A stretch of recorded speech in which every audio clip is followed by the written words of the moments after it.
Salut tout le monde, c'est Antoine. Donc pour tes expériences, bienvenue à tous, bienvenue Kimia. Bonjour. Donc voilà, donc ce soir on va pouvoir faire un épisode supplémentaire de tes expériences où le but c'est de pouvoir comprendre et partager les émotions de quelqu'un qui fait des activités atypiques. Donc ce soir on accueille Kimia qui est ergothérapeute en pédopsychiatrie et on va découvrir un peu tout ça ensemble. Avec plaisir. Donc, comment ça se passe donc, Kimia m'a dit qu'il y avait quelques personnes peut-être qui ne connaissaient pas Twitch. Donc, Twitch, on est sur une plateforme de diffusion en direct. Si jamais vous voulez écrire dans le chat, je vous invite à le faire. Vous pouvez en fait poser vos questions à Kimia directement, elle les verra. Je les verrai aussi, ça permettra en fait de pouvoir répondre. Salut Tétis. Et si jamais vous voulez pour pouvoir écrire dans le chat, il faut se créer un compte et vous pouvez aussi cliquer sur le petit cœur pour me soutenir et être au courant des prochaines interviews. Et je vous l'encourage. Voilà un petit peu. Donc, qu'est-ce que je fais sur cette chaîne? C'est que je parle d'actualité le matin et puis je parle aussi de choses autour de métiers, de l'écoute, des émotions et puis de l'UX et du produit, du product management, ce genre de choses-là. Ce soir, on n'est pas là pour ça, on est là pour, pour discuter un peu plus avec Kimia. Et donc, bah, écoutez, je vous propose de commencer. Alors, Kimia, qui es-tu et quel a été ton parcours avant d'arriver à ton métier actuel? Alors, je suis Kimia, je suis ergothérapeute, donc j'ai 28 ans, bientôt 29. Et en fait, au tout début, je ne voulais pas du tout devenir ergothérapeute, je voulais pas du tout aller dans le soin. De base, depuis mes 9 ans à peu près, je voulais travailler en tant que maître verrier. Donc, c'est tout ce qui touche l'art du vitrail dans les églises. Ok. Donc notamment la restauration, en fait, donc le patrimoine historique de France. Et j'ai eu cette volonté de faire jusqu'à mes 19 ans même. En fait, j'ai commencé jusqu'au bac, j'ai fait une option scientifique pour pouvoir ensuite aller à l'université en histoire de l'art. Donc j'ai fait une licence d'histoire de l'art spécialisée dans le médiéval euh, pour connaître un peu vraiment toute l'histoire des églises et des vitraux. Et arrivé en dernière année, je me suis rendu compte que j'étais plus intéressée par, la raison pourquoi les artistes faisaient, en fait, leurs œuvres. Notamment, par exemple, Monet qui voyait les couleurs telles qu'il les peint. On parle souvent des couleurs de Monet, de ses jardins, mais c'est parce qu'en fait, il avait une pathologie. Et également Van Gogh qui faisait ses autoportraits, notamment qui montrait sa souffrance parce que, il était en hôpital psychiatrique à ce moment-là. Donc j'ai été très, très intéressée par ça et j'ai commencé à me dire: si l'art permet à des personnes, en souffrance de se sentir mieux, moi aussi, hein, c'était un exutoire pour moi. J'ai voulu me dire: est-ce que je peux accorder ça? Est-ce que je peux associer à la fois l'art et le soin et la réflexion en fait, psychologique de l'être humain? Et j'ai découvert, l'ergothérapie et donc je me suis dirigée vers ça. Donc j'ai fait, après ma licence d'histoire de l'art, j'ai fait, une licence pardon d'ergothérapie et voilà et j'ai atterri, où je suis aujourd'hui donc dans un service de pédopsychiatrie, pour adolescents, heu, voilà, en tant qu'ergothérapeute. Alors en fait, ce qui est pas commun, c'est que pour moi, l'art, je le vois comme vraiment une forme d'expression. Et c'est vrai que naturellement, je l'associe pas aux soins. C'est quelque chose qui est assez unique. C'est quoi, comment toi tu définis le métier d'ergothérapeute? Alors c'est très vaste. De base, c'est tout ce qui touche la rééducation, heu et la réadaptation par les activités de la vie quotidienne. Donc en fait, ergo, ça veut dire le travail ou l'activité, et donc ta thérapie par le travail ou l'activité. Heu, on considère que, le soin va passer par un va passer par des gestes que l'on fait à répétition, donc notamment tout ce qui touche les kinésithérapeutes vont travailler l'analytique, ce qu'on appelle. Hem, Pardon, pas les kinésithérapeutes, j'ai un doute, pardon. Si, c'est ça. L'ergothérapeute va se dire: «Bah, tiens, on se rend compte que lorsque, les patients vont vouloir faire quelque chose, donc par exemple attraper, je sais pas, un pot en hauteur, et ben, ils vont faire un geste que lorsque le kiné leur demande de le faire, ils n'y arrivent pas parce qu'ils ont une douleur. Et en fait, le fait de faire quelque chose avec un but, avec un objectif, et ben, va se mettre en place des mécanismes, que le patient, en fait, va oublier la douleur parce qu'il a un objectif à atteindre. Donc, l'ergothérapeute va vraiment se baser sur ça pour la rééducation. Il va se baser sur le fait qu'une activité va peut-être se centrer le patient sur quelque chose et donc oublier certaines fois certaines difficultés, et voire être plus motivé à voilà, à aller de l'avant et à se pousser vers de l'avant. Du coup, on travaille dans différents secteurs, vraiment très très variés. On peut nous trouver donc dans l'hôpital pour tout ce qui touche la rééducation pure, donc ce qu'on appelle les SSR, par rapport, par exemple, s'il y a eu un accident, donc ou si, il y a eu un AVC ou ce genre de choses, donc c'est de la rééducation. On va également travailler avec des enfants avec des troubles de l'apprentissage pour justement les guider, en fait, par le ludique à réussir à faire des gestes ou de l'écriture ou de la compréhension, par en fait, que ça soit à l'école ou dans un cabinet. On travaille en maison de retraite, pour travailler avec les personnes âgées sur tout ce qui touche la mémoire, ainsi que, bah, l'équilibre. Et bah, moi, par exemple, je travaille, donc en santé mentale, donc en psychiatrie. Parce qu'on considère également que, bah, le bien-être, intérieur et le bien-être psychique peut être, pas forcément rééduqué, mais on peut, le aider en fait dans le bien-être par les activités. D'accord. Alors on va revenir à la psychiatrie un peu après. Moi ce qui me surprend, c'est que, le côté donc en fait, ce que tu dis, c'est que quand on vise quelque chose, quand on fait un geste, on peut oublier la douleur. Alors, c'est pas forcément l'oublier, mais il va se mettre en place un alors si, il y a des moments où on l'oublie. Enfin, par D'accord? exemple, je donne l'exemple type, lorsqu'on a, très, très mal au ventre, pour une raison, X ou Y, bon, je pense notamment, aux filles, lorsqu'elles ont leur période. On va souvent dire: «Mais occupe-toi, fais quelque chose et tu verras, tu vas oublier la douleur». Et D'accord. en effet, lorsque notre cerveau se concentre sur quelque chose d'autre, je dis pas que la douleur n'existe plus, mais elle va être reléguée au second plan. OK, En tout cas, c'est comme ça que moi je le visualise. d'accord. Bah, c'est hyper clair et l'ergothérapie, bon, nous on se connaît un petit peu donc mais avant que tu m'en parles, je connaissais pas du tout. Je connais, OK. moi je fais de l'ergonomie, donc ergo, voilà, je me dis: «Bon, voilà», mais ergothérapie, je ne connaissais pas. Est-ce que c'est un nouveau métier ou alors c'est quelque chose qui est pas très connu? Comment ça se passe? Comment t'expliques ça? Ça a été créé dans les années 1950. Ah d'ailleurs, OK, donc c'est assez ancien, quoi. ouais, D'accord, la première école a été créée en 1954. d'accord. De base, en fait, on a alors je connais plus exactement les dates, donc faut m'excuser ceux qui connaissent mieux et que si je fais des fautes. Mais en fait, de base, ça a commencé notamment dans la psychiatrie, par ce qu'on appelle la thérapie institutionnelle. C'est-à-dire qu'en fait, c'était un moment où les hôpitaux psychiatriques, c'était vraiment des lieux de vie, donc les personnes habitaient là-bas. Et petit à petit, les médecins et les infirmiers qui étaient là-bas se rendent compte que lorsque les patients faisaient quelque chose, bah, ils se sentaient quand même mieux, que lorsqu'ils ne faisaient rien et qu'on les laissait tranquilles. Et il y a certains infirmiers qui ont commencé à se dire: «Mais tiens, on a envie de se concentrer encore plus sur, les activités et pourquoi est-ce que ça fait du bien?» Et du coup, ils ont commencé à faire énormément de recherches et à monter c'est en fait des infirmiers qui ont été les premiers ergothérapeutes et qui ont monté du coup une école d'ergothérapie, en sachant que suite à la Seconde Guerre mondiale, on s'est rendu compte que ce qui était appliqué de base dans la santé mentale pouvait s'appliquer également dans le milieu de la rééducation fonctionnelle, donc la rééducation du corps suite aux blessures de guerre. Et donc c'est là où petit à petit ça a quitté le milieu de la psychiatrie pour aller vers la santé mentale. Alors, je répète, ça c'est ce que je me rappelle de mes cours, donc j'espère que c'est tout, c'est bien ça. Mais voilà. Bon, s'il y en a qui sont experts de ce sujet-là dans le chat, n'hésitez pas à compléter, hein, vous pouvez poser vos questions.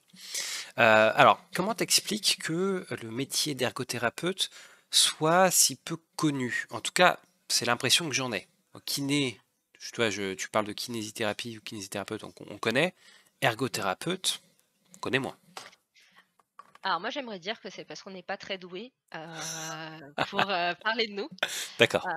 Moi, c'est OK. pour ça que j'ai accepté cette interview, hein, parce que moi, je trouve que c'est un magnifique métier. Je joue plus que je ne travaille, hein, je l'avoue. Je trouve que c'est un des plus beaux métiers possibles. C'est de l'humain, c'est du jeu, c'est du ludique et en même temps, on aide les personnes dans leur vie de tous les jours et on leur explique que, bah, c'est normal que lorsqu'on va mal, ou qu'on a eu un accident, des choses qui nous paraissent évidentes, deviennent compliquées. Heu, mais le souci, alors en effet, Fleur du Nil, les formations d'ergo sont très rares en France. Elles l'étaient, mais il y a de plus en plus d'écoles. Il y a de plus en plus d'écoles.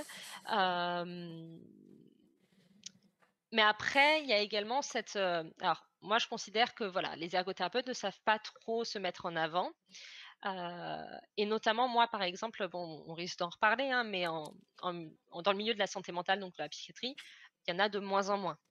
Il y en a de moins en moins parce qu'en fait, il faut savoir qu'en France, les métiers du soin sont sont très vastes et en même temps très regroupés. Par exemple, enfin, je sais plus, ça se dit comme ça, kinésithérapeute? J'ai un Ouais, c'est doute. ça, Oui, ouais. c'est ça, hein. Kinésithérapeute, psychomotricien, ergothérapeute, il y a plein de personnes qui mélangent les 3. En plus, il y a D'accord. les ostéopathes, et en fait, ce qui se passe, c'est qu'on va chacun avoir un cœur de métier, mais nos compétences peuvent se regrouper sur certains points et en fait, ça fait une généralisation et par exemple, pour les maisons de retraite, l'ARS va dire, bon, ben, il faut qu'il y ait un ergothérapeute ou un psychomotricien et en fait, c'est «et ou», mais les gens vont voir le «ou» et du coup, voilà, pour les personnes enfin, du coup, on va plus forcément savoir. Moi, je sais que même les médecins avec lesquels je travaille me disent: «Mais en fait, qu'est-ce que tu fais là? Une ergothérapeute, c'est quelqu'un qui adapte, l'environnement des personnes âgées, ici, on en a enfin, qu'est-ce que tu fais ici?» D'accord. Et c'est vrai, une des compétences de l'ergothérapeute est d'adapter, les maisons en fait. C'est de lorsqu'il y a un retour à domicile après un accident ou l'ergothérapeute va adapter l'environnement. Mais c'est une des compétences. Une autre compétence, c'est de faire des orthèses. Une autre compétence mais du coup, c'est très vaste, mais du coup, le fait que ça soit très vaste, ça fausse un peu ce que c'est que le métier. Donc il y a une incompréhension, il y a peut-être une méconnaissance de la part du grand public et aussi une incompréhension de la part d'une partie du corps, médical? Oui, alors pour te donner une idée, moi j'ai une collègue qui est médecin et qui m'a envoyé un jour, un diaporama de son cours en me disant: «On parle enfin de toi» et en fait, elle m'a expliqué que sur ses, 10 ou 12 années d'études, elle a eu une diapo sur ce que c'était qu'une ergo. D'accord. Donc, d'ailleurs Sandrine, je crois que tu es là, donc tu me dis si c'est pas ça, mais si je me rappelle, c'était bien ça et donc elle m'expliquait qu'elle n'a découvert le métier d'ergothérapeute que parce qu'elle est allée en stage et qu'elle a voulu s'intéresser, donc elle est allée voir l'atelier d'ergothérapie pour savoir ce qu'elle faisait. Mais en tant que telle, si en tant qu'interne, elle n'était pas curieuse et qu'elle voulait pas y aller, elle aurait très bien pu continuer sa formation sans savoir ce que c'est et c'est ça que je trouve dommage. Moi, je sais que j'ai été embauchée notamment parce que, le médecin psychiatre avec lequel je travaille a été interne dans un endroit où il y avait des ergothérapeutes qui travaillaient en psychiatrie et du coup, c'est vrai qu'il avait déjà une idée de ce que c'était. Donc ça a aidé aussi, dans la recherche d'une ergothérapeute, dans le centre où j'étais. OK. Et donc juste pour, terminer sur la partie enfin terminer cette première partie d'ergothérapie, donc toi tu as fait une école par rapport à ça. Oui, Donc c'est une école d'ergothérapie en particulier? ouais. C'est en combien de Institut de temps? formation en ergothérapie, c'est l'équivalent d'une licence, donc c'est 3 ans. OK, Et on étudie en fait, à la fois le biomédical, donc tout ce qui touche, l'anatomie, les muscles, les tendons, les os, heu, les pathologies. Donc en fait, on va avoir, des médecins qui vont venir nous faire des cours sur, par exemple, tout ce qui touche, notamment à la démence. Qu'est-ce que c'est que la démence dans les personnes âgées? Qu'est-ce qui fait que les personnes âgées sont fragiles? Mais également, les cycles de développement de l'enfant. Donc OK. comment est-ce que, voilà, tout ce qui touche la psychologie, on a des cours aussi de psychologie. Alors Mmh. rien n'est trop poussé, tout n'est que assez vaste et en général, c'est lorsqu'on va faire des stages qu'on va vraiment axer, moi, par exemple, je sais que j'ai depuis le début, j'étais, très intéressée par la psychiatrie. Du coup, j'ai fait mon choix de faire un stage, enfin 2 stages en psychiatrie alors que normalement, c'était que un obligatoire. Alors donc, Heu, Sarah qui nous dit en général, dans les études de médecine, pas vraiment d'informations sur les métiers paramédicaux. Faut rechercher les infos par soi-même. Alors, Sarah merci pour ton commentaire. Est-ce que tu pourrais nous en dire un peu plus sur ce qu'est le ou Kimia peut-être, c'est quoi ça veut dire quoi paramédical? C'est quoi un métier paramédical? Alors, j'ai très peur de dire des bêtises avec Sandrine là, mais du coup, médical, c'est vraiment les médecins. Ouais, Voilà. Paramédical, c'est les corps de métier qui tournent autour du médecin et qui, en fait, sont soumis à prescription médicale. OK. C'est ça? Donc si on va voir la réponse. Donc si je comprends bien, le kinésithérapeute est médecin et toi, tu es plus, Non, dans le paramédical? le kiné est paramédical. D'accord, OK. Donc les Il est soumis médecins à prescription. médecins. Enfin, je crois qu'il est soumis, Médicaux égale médecin, voilà, pharmacien, sage-femme, dentiste. voilà. OK, d'accord. OK. Hem, bon, en tout cas, tu avais, on va voir à mon avis la fin de la réponse qui va arriver. Hem, du coup, tu avais commencé une parfaite transition vers la psychiatrie. Donc Merci. du coup, toi, qu'est-ce que ça t'évoque ce monde de la psychiatrie? Un monde qui fait souvent peur. Moi, quand j'entends parler d'hôpital psychiatrique, c'est jamais en bien. C'est jamais en Mmh. bien, et donc voilà, je pense que l'image est pas très, très bonne, donc qu'est-ce que ça t'évoque? Là, j'étais un petit peu, je t'oriente un petit peu, mais bon, voilà, oublie ce que je viens de dire. Qu'est-ce que ça t'évoque donc, la Non, psychiatrie? mais alors en effet, la psychiatrie fait peur, le terme psychiatrie fait peur. C'est notamment pour ça qu'on a beaucoup travaillé, sur le terme de santé mentale plutôt que de psychiatrie. D'accord, Notamment aussi parce que en fait, on va avoir souvent il y a des maladies psychiatriques et il y a le bien-être aussi. C'est-à-dire qu'on va avoir des adolescents qui vont pas forcément enfin, là encore, c'est ma perception, je répète, hein, c'est vraiment ma perception. Hem on peut avoir des adolescents, nous, dans là où on est, des adolescents qui n'ont pas une maladie et qui ont simplement une grande souffrance psychique, donc une souffrance morale et un état, en fait, de mal-être, sans forcément que ça soit une maladie psychiatrique en OK, tant que telle. OK. Donc pour moi, quand j'ai commencé la psychiatrie, en effet, c'était un peu le, no man's land où je savais pas ce que c'était, où, je savais que c'était rattaché au bien-être de la personne, donc au bien-être psychique. Je savais que c'était, également rattaché à ses émotions, hem, mais c'était un flou. C'était vraiment un flou et du coup, j'ai commencé à vraiment m'intéresser à tout ça, surtout un peu au comportement de l'être humain par rapport à ses émotions, par rapport à ses sentiments et j'ai voulu me centrer un petit peu sur ça dans mes recherches et donc j'ai, découvert la psychiatrie en tant que telle lors d'un stage, où ça a été assez violent, hein. Le premier stage est assez prenant et surprenant parce qu'on découvre des choses, assez étonnantes. C'est-à-dire qu'en fait, la Ouais, psychiatrie pour moi enfin et c'est pour ça que je vais prendre le terme santé mentale. vas-y. C'est un secteur en fait où on est en contact avec des personnes qui, vont pas forcément avoir un lien à la réalité qui est comme le nôtre, ou comme le mien personnellement. C'est des personnes qui vont soit être très fragiles et du coup, par leur fragilité, ils vont percevoir leur environnement comme soit hostile, soit néfaste, hem, soit ils vont se percevoir eux comme hostiles et néfastes. C'est-à-dire, par exemple, les personnes qui sont dans la notamment déprimées et cetera, ils ont un tel mal-être, une telle sensation de tristesse qu'ils ne vont pas forcément voir leur, côté positif. Ils vont souvent, être assez se flageoler assez facilement, mais parce qu'ils se perçoivent vraiment comme ça.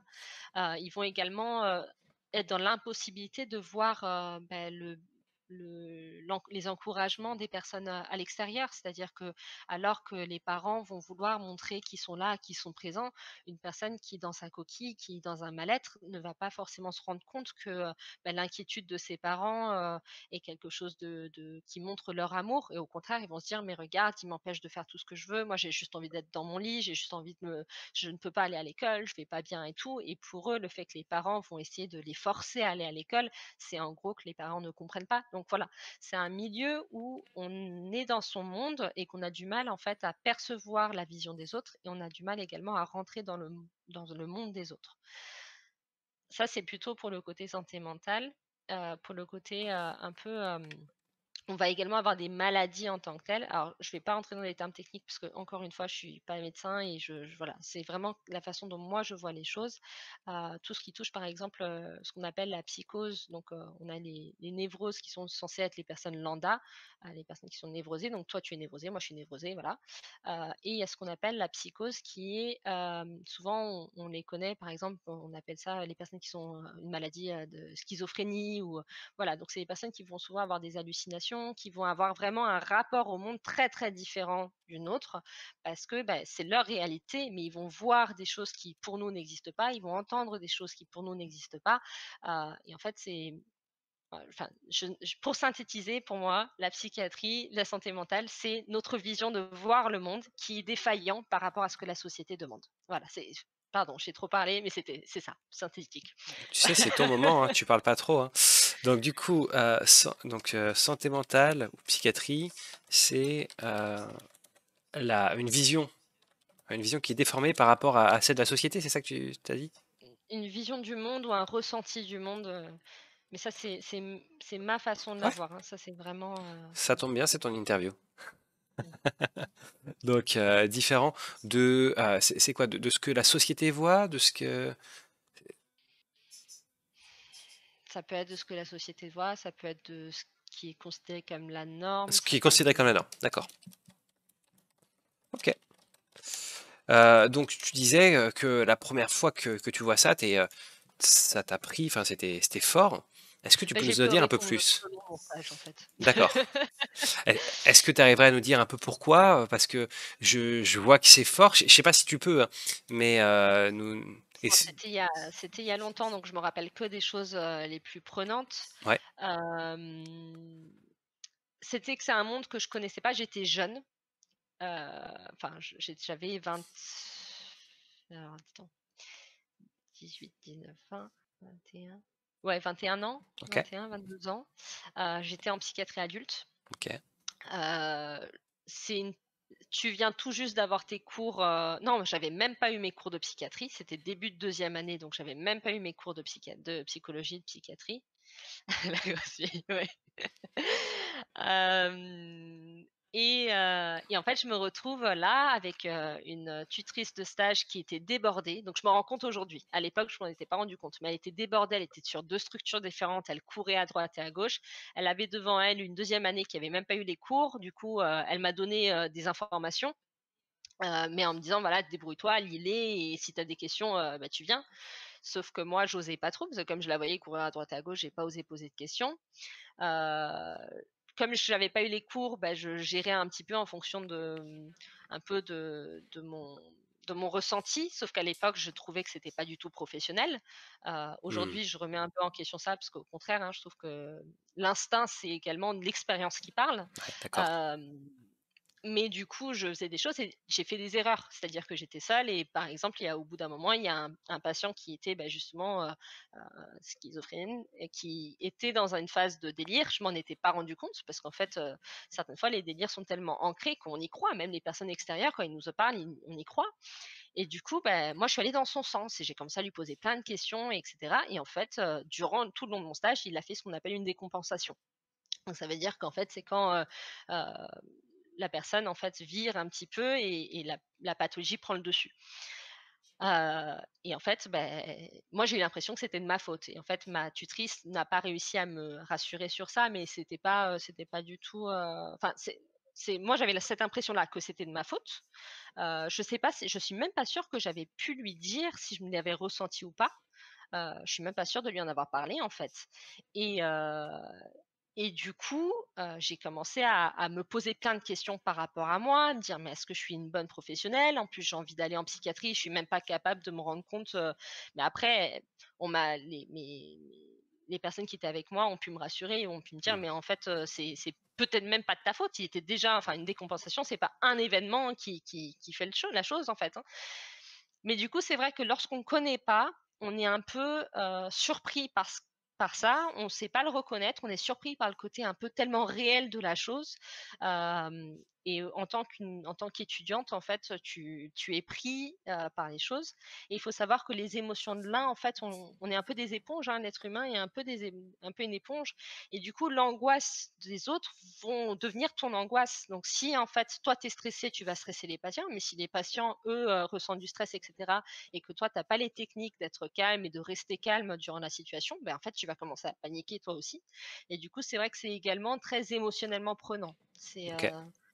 Donc, en tant que petite étudiante qui ne connaît rien, et qui n'ose même pas parler à sa tutrice pour lui dire, écoute, je ressens ça et tout, ben, en fait, c'est un peu la goutte d'eau qui fait déborder le vase. Donc ça, c'était la première expérience. La deuxième expérience s'est beaucoup mieux passée parce que j'étais en troisième année, j'avais quand même fait pas mal de travail autour de ça et en plus, j'avais appris à communiquer. C'est-à-dire que ma tutrice, ce coup-ci, a vraiment su, me dire que qu'importe ce qui se passe, tu me parles et donc elle a commencé dès le début en me disant ça. Et du coup, là, ce stage-là, d'un côté, j'étais plus à l'aise avec mes compétences et en plus, j'étais plus à l'aise avec la discussion et du coup, j'ai pu parler de mes émotions et de mes sentiments, avec ma tutrice et donc ça oui, l'empathie, ouais, alors il y a la sympathie et l'empathie. L'empathie, c'est la capacité en fait à, hem, pas à se mettre à la place de l'autre, mais en fait à se dire: «Bah, je comprends ce que la personne dit».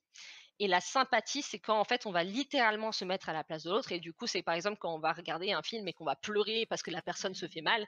En fait, c'est que là, on se met à la place de l'autre et en fait, en tant que soignant, en psychiatrie, il faut faire preuve d'empathie et pas de sympathie parce qu'en fait, sinon, bah, on va pas aider le soignant, on va pas aider le patient qui panique à paniquer au en paniquant aussi. Voilà. Bon, ça fait écho à des choses que je raconte aussi. Alors, en fait, donc, tu parlais d'un patient qui part dans un délire et qui t'emmène avec lui. Est-ce que tu peux nous dire un peu, enfin, un exemple de ce qui s'est passé, de cette histoire-là ou Hem,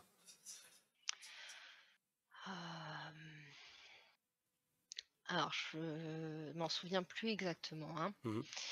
De ce que je me rappelais, c'est qu'il me parlait de sa compagne, il me parlait de sa petite amie, qui était chez lui et qui du coup, alors je me rappelle plus exactement, mais c'est tourné autour de sa petite amie et en fait, c'était autour un petit peu bah, de comment est-ce qu'il gérait en fait, cette relation-là et puis elle partait et puis elle revenait et du coup il était mal et en fait, plus tard j'ai découvert qu'il n'avait pas de petite amie. En tout cas pas à notre connaissance et qu'il y avait D'accord. personne chez lui, qui vivait seul, mais du coup cette relation avec cette petite amie le chamboulait totalement parce qu'en fait, elle venait, elle partait, elle venait, elle partait et Hmm. voilà. Après sur ça, c'est comme je t'ai dit, c'était un stage, Ouais, il y a un bout de temps et en plus, sachant que j'étais pas forcément, à f voilà, je pourrais pas te parler exactement en détail de ça, de comment est-ce que ça mais je sais que ça m'avait pris, voilà, parce que je comprends. Mais en fait, ce que tu dis, c'est que c'est finalement des réalités qui sont un peu différentes, mais qui sont très réelles au final. C'est mmh, que on arrive à, enfin voilà, ce que tu dis sur une petite amie, on pourrait tout à fait, ce qu'on peut s'imaginer autour de la schizophrénie, ça, parce que ça fait peur comme maladie, c'est que ça soit des délires vraiment un peu qui aillent loin, enfin, c'est avec les films qu'on a pu voir, etc. Là, c'est des choses qui peuvent être très réelles. Ok. Donc, du coup, toi, tu travailles aujourd'hui en tant qu'ergothérapeute dans un service de santé mentale. mmh. Donc, tu es au quotidien aux côtés donc, de patients qui Mmh. sont, si j'ai bien compris, soit malades, soit qui ont du mal à percevoir la réalité des autres, donc Enfin qui qui sont sont en souffrance psychique, on en va dire ça souffrance comme ça. psychique. D'accord. Mmh. Donc soit qu'ils sont en souffrance psychique, soit qu'ils sont malades. Et donc, Non, même en enfin oui, mais dis-moi, enfin dis-moi, corrige-moi. même les personnes malades sont en souffrance en fait. Donc D'accord. c'est pour ça, le terme général, c'est souffrance psychique. Est-ce qu'on parle de maladie, du coup, et je terminerai sur ça, après on passera à la deuxième partie. Est-ce qu'on parle de maladies psychologiques? Est-ce que vous dites que ce sont des maladies? Alors, je sais ça c'est des termes très, très techniques donc je t'avoue, moi en tant qu'ergo, je me cantonne à juste, mon langage à moi. Alors après tu as des pathologies, donc il y a des diagnostics qui sont faits, c'est-à-dire que le médecin va faire un diagnostic en tant que tel. Mhm. Donc après tu vois, surtout en tant qu'ado, on évite on évite de donner vraiment un diagnostic, concret avant qu'on soit bien sûr, parce qu'en fait, en tant qu'ado, on va essayer d'éviter de les mettre dans des cases parce que c'est dans ce moment-là où le développement personnel se commence et donc même si on il peut être en phase de souffrance psychique à ce moment-là et donc un peu, par exemple, il peut y avoir des phases un peu délirantes et cetera. Ça ne veut pas dire qu'il rentre dans la psychose. Tu vois? Ça peut être simplement être un passage et qu'après, petit à petit, il arrive à se réadapter par rapport à tout ça. Donc c'est vrai que nous, en tout cas dans notre lieu de soins, le médecin est fait très, très attention à ça, à ne pas, donner de diagnostic, bien concret, bien précis, parce qu'on ne veut pas que les adolescents rentrent dans une case et qu'ils soient définis comme ça à vie. OK, Après en effet, en tout cas à ma connaissance, par exemple la schizophrénie, c'est une maladie. Enfin, c'est quelque chose dont on ne guérit pas. d'accord. C'est quelque chose dont souvent, les patients et on va se stabiliser, c'est-à-dire qu'en fait avec des traitements, avec un accompagnement, la personne va pouvoir vivre avec sa maladie, heu, mais elle va jamais ne plus être, schizophrène. Entendu. Donc oui, pour moi, il y a des choses qui sont considérées comme de la maladie et qui sont pathologiques et il y a des choses qui, par contre, est de l'ordre du développement adolescent. En tout cas, c'est comme ça que j'ai compris les choses. Ça marche. Donc là, tu nous as expliqué un peu, le métier, le secteur. Si jamais vous avez des questions, bah, je vous invite à les poser dans le chat, hein, c'est fait pour ça. Et Heu, ceux ouais, vas-y. et ceux qui ont plus d'informations là-dessus, si vous souhaitez, non mais je trouve que c'est très, très important C'est très humble parce que comme, ouais, mais non, mais moi je trouve que c'est très important parce qu'en fait, même en étant dans le milieu, des fois on va tellement avoir cette habitude en fait de certaines choses qu'on va mettre de côté. Enfin moi je sais que j'ai pas le temps de me replonger dans la pratique, j'ai pas le temps de vraiment parler de la théorie pure et de réfléchir à la théorie pure. Donc je vais avoir tout ce qui touche, la pratique, l'expérience et cetera, la communication avec les ados, ça je ne doute absolument pas de mes compétences là-dessus. Par contre, ce qui est de l'ordre de la théorie, mais alors là, je sais que je peux, dire quelque chose parce que je le pense vraiment et qu'en fait dans la théorie, c'est pas ça du tout, quoi. Donc ça marche. Je te propose de passer à la suite, au mmh, quart d'heure émotion. Donc là, l'idée, c'est de parcourir, 4 émotions que tu as pu vivre dans tes activités. Donc on va d'abord commencer par la joie. Quel serait un moment de grande joie que tu as vécu? Donc de joie, de fierté, d'accomplissement, que tu pourrais nous partager? alors il y en a plusieurs, parce que c'est des différents types d'émotions. Parce que la joie, la satisfaction et je sais plus, tu as dit un autre truc? Je dis la fierté, La fierté, voilà, OK. pour moi, c'est des choses différentes. OK. Si on parle de fierté et d'épanouissement personnel, Mmh. vraiment personnel, c'est lorsque j'ai eu ma première stagiaire. Et que je me disais: «Je vais être une catastrophe en tant que tutrice de stage», mais Attends, du coup, alors, je vais finir ce que je dis, mais oui, en effet. Hem, mais du coup, en plus, je sais même pas qui c'est Zénéris, pardon. Donc la première fois que j'ai eu une stagiaire, je me suis dit: «Je vais être une catastrophe, je suis une quiche». Bah, justement la théorie, mais alors, comme je le dis, hein, je suis même pas sûre de ça, enfin, donc j'ai commencé à me dire: «Mais la pauvre, elle est tombée avec la pire personne possible» et j'ai commencé à tout préparer. Alors, mes collègues, elles me voyaient super stressée: «Mon Dieu, j'ai ma première stagiaire et tout». Et en fait, à la fin du stage, elle m'a remerciée, elle m'a dit qu'elle ne s'attendait pas du tout à ça comme stage, qu'elle n'avait jamais eu une tutrice aussi à l'écoute, et en fait, c'est là où je me suis dit: «Mais en fait, je suis pas une quiche». Au final, j'ai pu apprendre quelque chose à ma stagiaire et qu'elle en est ressortie, en tout cas de ce qu'elle m'a dit, super contente de son stage et c'était la plus belle chose que j'ai pu me dire parce que, de me dire que j'ai pu donner, hem, j'ai pu donner, une satisfaction à une personne qui va devenir ergo. Donc voilà, ça c'était ma fierté personnelle, épanouissement personnel. Après, en tant que professionnel, on est toujours enfin moi je sais que je suis toujours super contente lorsque je passe une journée avec les adolescents et que je les vois sourire et que je les entends pas se plaindre sur l'activité et qu'au contraire, ils sont super contents et tout et ça voilà, ça nous fait toujours plaisir. On se dit: «Bon, ben malgré ce qu'ils ressentent, malgré ce qui se passe, ils arrivent à avoir un endroit où ils se sentent bien». Donc ça, c'est super plaisant. Les moments d'au revoir lorsque, ils partent et qu'ils partent parce qu'ils vont mieux. Mmh. Ça c'est une satisfaction aussi de se dire, bon ils sont pour certains ils sont pas guéris, mais ça y est, on a réussi à au moins, les aider à retourner à l'école, à faire, à s'entendre mieux avec leur famille, voilà.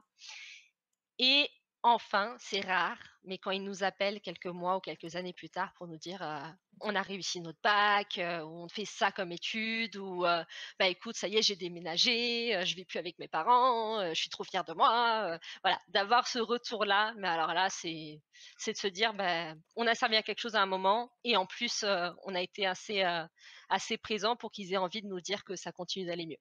Voilà, donc c'est toutes ces fiertés-là, pour moi. Alors, je vais juste rebondir sur le dernier point que tu as dit. Donc, les personnes qui vont mieux, donc qui arrivent à s'accomplir, ça représente quelle quantité, quel pourcentage de gens qui font ça? Y Heu, alors attends, repose ta question parce que je suis pas sûre de En fait, parmi les gens que tu soignes, il y en a combien qui, quel pourcentage qui sortent soignés ou qui sortent mieux en tout cas? j'en sais rien. Parce qu'on en a certains qui sortent parce que c'est les 18 ans, parce que je suis dans un service d'adolescents, donc à leurs 18 ans, ils sortent pas parce qu'ils alors ils vont mieux, mais il y a quand même besoin d'un suivi derrière. Donc en fait, on les accompagne sur un relais. Mmh. Il y en a certains qui font une sortie en effet parce qu'ils avant leurs 18 ans parce que ça va et qu'en fait on a réussi à les accompagner, mais très souvent c'est pareil, sur une autre structure. Hem, Tu dirais on c'est en a quoi? certains. C'est un sur 2 toi, dans ceux que tu considères J'ai qui vont l'impression que c'est plus quand même. Globalement, c'est rare qu'un adolescent part parce que son état s'est empiré. d'accord, Après, comme je te dis, on ne guérit pas de tout. bien sûr, bien sûr. Donc voilà, il y a des adolescents qui sortent parce que, oui, oui, ils vont mieux et ça, c'est génial et il y en a qui sont stabilisés mais en général, oui, ils sortent, ils vont mieux. Après, je peux pas te dire qu'ils sortent guéris. Ça, je peux pas te dire ça. Je comprends. Alors on avait une question, de Mimouille. Tu peux nous expliquer s'il y a eu des différences dans ton métier entre le milieu carcéral dans lequel tu as travaillé et le milieu hospitalier dans lequel tu travailles actuellement? Alors, il y a des différences au niveau organisationnel, c'est-à-dire que le milieu carcéral, on vivait l'enfermement avec les patients. Donc en fait, on avait notre atelier. Heu, donc je parle au passé parce que moi j'y suis plus, hein, mais donc je ne sais pas si ça a changé, depuis. OK. Mais on avait notre atelier et on avait, après en tant que tel, les propositions de projets que je fais, je peux avoir le même matériel, donc j'utilise toujours la mosaïque, j'utilise toujours la peinture, j'utilise toujours l'aquarelle.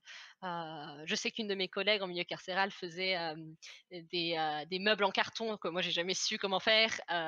Et donc voilà, on avait quand même plein de matériaux. Le tchoukball, je l'ai d'ailleurs appris en milieu carcéral, donc je comptais t'en parler après lors des explications de la journée, donc je vais revenir sur le tchoukball à ce moment-là. OK.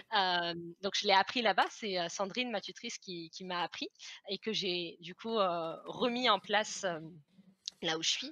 Après, j'ai une plus grande liberté dans ce qui touche les activités parce qu'on a le droit de sortie. Donc, par exemple, il y a eu un temps où j'ai mis en place, enfin, j'avais mis en place une activité randonnée. Là, maintenant, c'est une de mes collègues psychomotriciennes qui l'a repris avec l'infirmière et qui ont modifié pour du coup la développer de leur façon. Je sais qu'il y a un de mes éducateurs spécialisés et la psychomotricienne font également de l'équithérapie sur l'extérieur. Donc ça, c'est vrai que le milieu carcéral était beaucoup plus renfermé, c'était très compliqué de pouvoir sortir. Donc au niveau organisationnel, il y a de ça.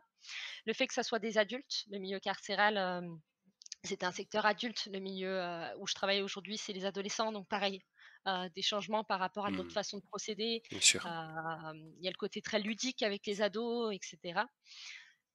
Et après, c'est pas du tout la même souffrance psychique, en fait, Mmh. hein. Le milieu carcéral, il y a la maladie, mais il y a également l'environnement. Mmh. OK. Je sais que, par exemple, il y a une activité que je faisais en milieu carcéral, oui, il y avait une activité, carnet de voyage où, en fait, le but, c'était de faire de l'aquarelle. Pour en fait, on choisissait un pays et on partait avec de l'aquarelle, on découvrait ce pays, pendant 3 séances. Et après, les détenus avaient le droit, enfin les patients avaient le droit de faire leur propre carnet, leur propre carte postale. Et on leur donnait un timbre et ils pouvaient l'envoyer à leur famille. Pour eux, c'était un échappatoire. C'est souvent des patients en dépression, Mhm. notamment à cause des conditions d'incarcération. Et c'était un échappatoire à l'incarcération. Ils avaient vraiment l'impression de voyager. J'ai essayé de mettre en place la même chose où je travaille actuellement. Ça a fait un flop total. C'est-à-dire que les adolescents me regardent et me disent mais c'est quoi ton délire à vouloir voyager avec des dessins quoi Et eux, ils préfèrent voyager au niveau de la rêverie, c'est-à-dire qu'ils ont accepté l'activité à condition qu'ils pouvaient raconter une histoire et illustrer l'histoire, mais que c'était pas obligé d'être géographique, ça partait en fait d'un voyage plus introspectif. Parce qu'ils n'avaient pas cette condition d'enfermement, ils n'avaient pas besoin de s'échapper de leur environnement, ils avaient simplement besoin de se laisser libre cours à leur imagination. Donc en fait, voilà, c'est surtout une adaptation des activités en fonction des, des, des difficultés de chacun. On a un commentaire qui me dit un stylo. Ouais. Hello boomers. Alors, on reparlera du chalkball, j'ai compris, donc un petit peu après. Moi, ce que je te propose, c'est de passer à la deuxième émotion, donc un moment de grande peur que tu as pu avoir dans tes activités. Ce serait quoi? Alors, il y a eu une séance, en fait, une adolescente. Il y a une adolescente que j'appellerais C, que j'ai suivie pendant plusieurs années. En fait, elle était déjà à l'hôpital de jour quand je suis arrivée. Elle est partie parce que elle faisait partie de celles qui sont sorties voilà, avant leurs 18 ans et qui est revenue un an après et qui allait toujours très mal, voire plus mal. Et en fait, c'était une adolescente pour qui on savait qu'il y avait eu des antécédents d'attouchement. En tout cas, on savait que c'était des attouchements sexuels, mais qui n'en avait jamais vraiment parlé, pour qui on savait qu'il y avait une vraie souffrance. Elle se faisait du mal, hein, elle se scarifiait, donc c'est-à-dire se couper en fait les veines un peu partout. Donc que ça soit sur les bras, les jambes, le visage. Mes collègues infirmières ont très très souvent dû la prendre en soin. Elles pouvaient le faire même en fait au sein même de l'hôpital. Et j'avais un lien avec elle assez présent. C'est-à-dire qu'en fait, en atelier d'ergo, elle arrivait à s'exprimer notamment par l'écrit, mais très souvent, ça la mettait mal. Et elle m'expliquait que comme elle sentait le regard des autres sur elle, elle n'allait jamais vraiment exprimer son mal-être. Donc en fait, ça s'arrêtait. Et j'avais l'interdiction de lire ce qu'elle faisait. Pour elle, c'était pas possible que je lise. Donc en fait, elle écrivait, elle le mettait dans sa pochette et c'était acté de bonne conscience que je n'allais pas lire. Et un jour, donc j'étais absente, je ne sais plus si j'étais en formation ou si j'étais en congé, et je reviens et on m'informe que le médecin a vu cette adolescente et qu'elle lui a expliqué que l'endroit où elle avait arrivé le mieux à s'exprimer, c'était en atelier d'ergothérapie. Et il lui a donné l'autorisation, comme elle disait qu'elle n'arrivait pas à vraiment se livrer parce qu'elle se disait que j'allais pouvoir en parler avec les autres et qu'elle voulait pas que ça se sache. Il lui a donné l'autorisation que je la vois en individuel et que tout ce qui était fait et dit dans la séance, je ne le dirai pas. En fait, n'en ferai pas part à mes collègues. Et en général, voilà, elle arrivait à déposer, donc en effet, elle a commencé à s'ouvrir, elle a commencé à dire ce qui s'était passé, elle a commencé à livrer des choses, sur ses expériences, sur ce qui s'était passé, des événements traumatiques. Et en fait, un jour, elle qui nous parlait régulièrement de la mort, hein, mais ce jour-là, elle m'a fait comprendre elle allait plus revenir.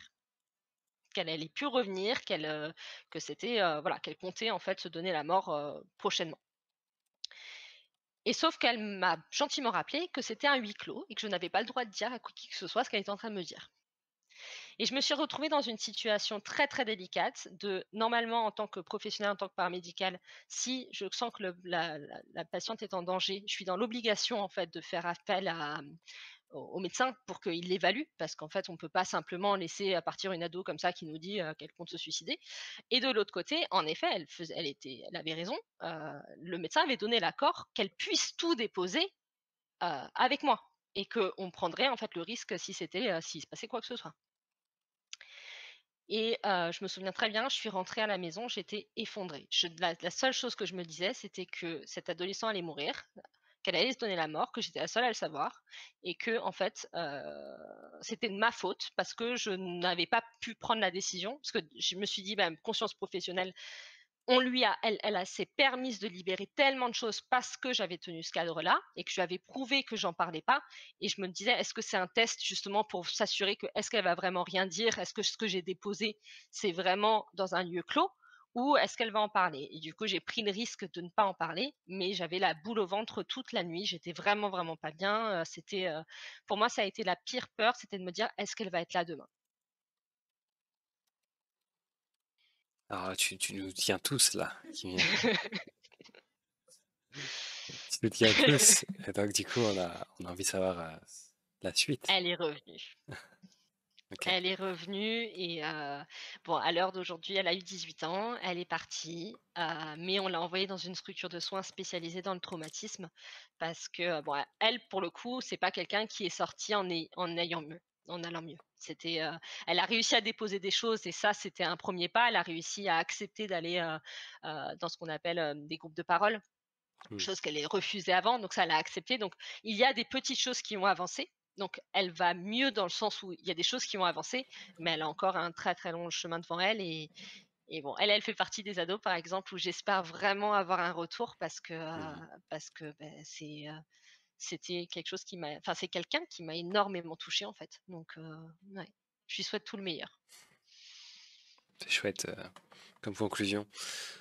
Du coup, là, ce que tu nous dis, c'est que tu étais tiraillé entre, d'un côté, garder le secret, qui était la condition de son expression, et de l'autre, dévoiler le secret parce que tu es dans l'obligation. Ça arrive souvent, ce genre de dilemme?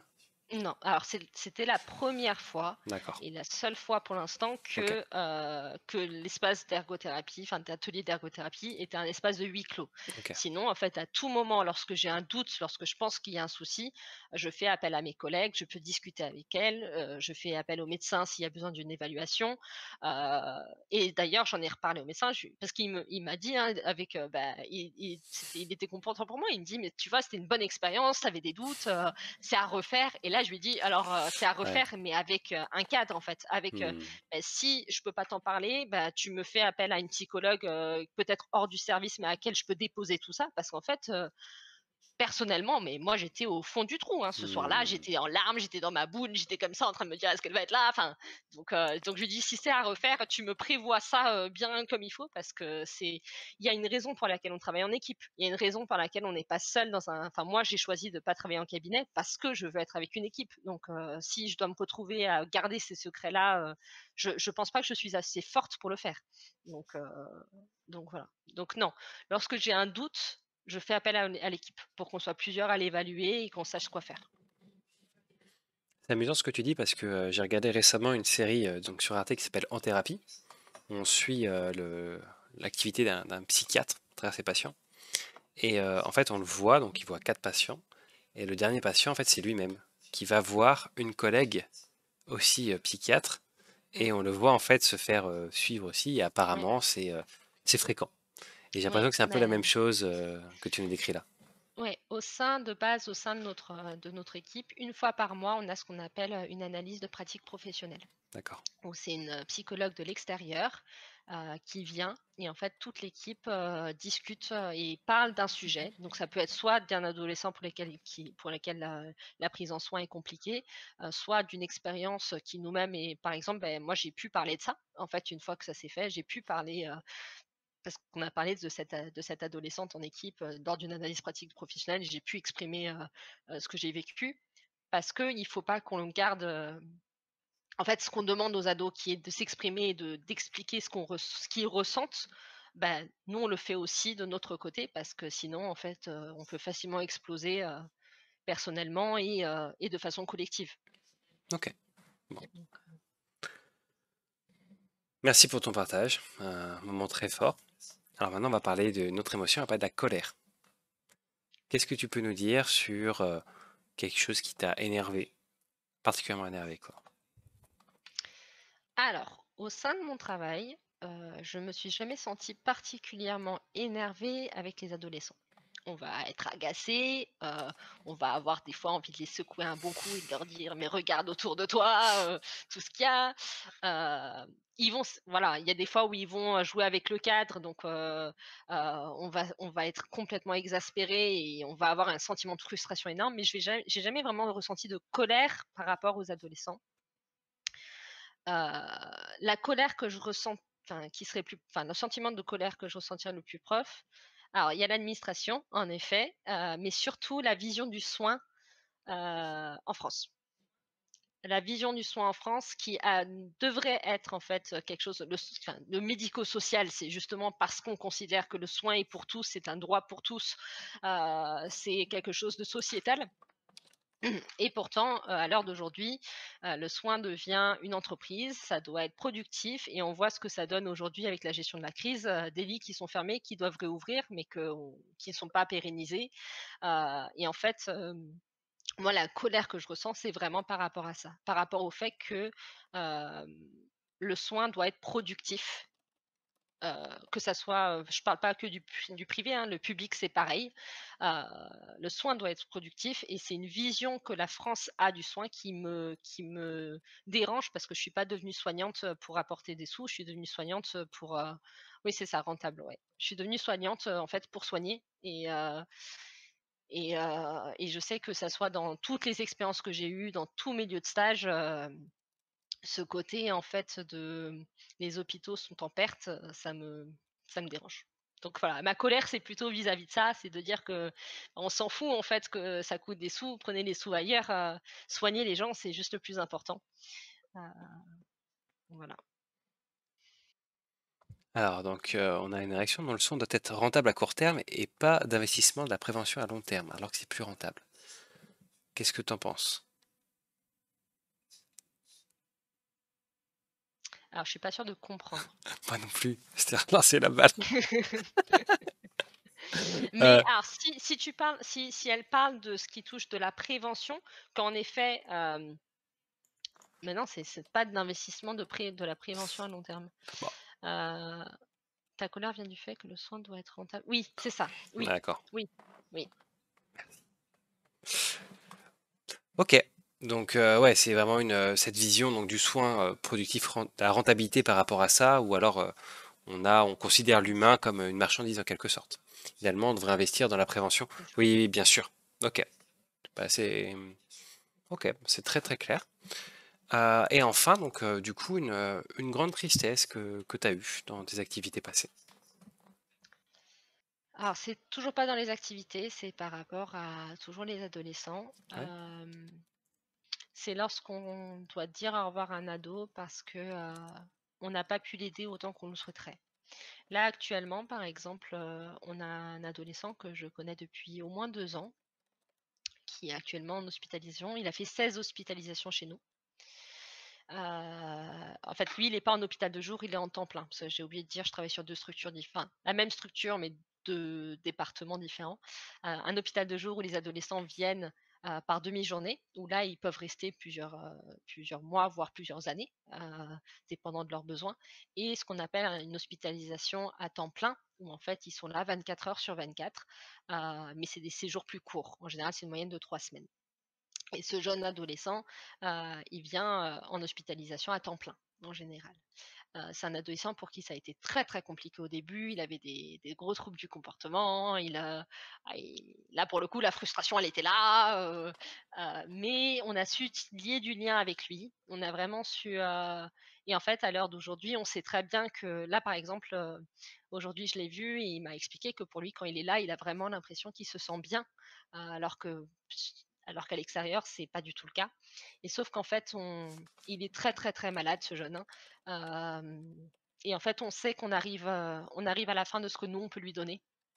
On sait qu'on même en étant bien, comme il dit chez nous, régulièrement, il passe à l'acte, régulièrement, il se fait du mal ou il frappe ou il et du coup, on sait que c'est une expression de son mal-être et en fait, on sait qu'on va devoir, lui dire au revoir pour son bien et pour pouvoir trouver une structure plus adaptée pour lui.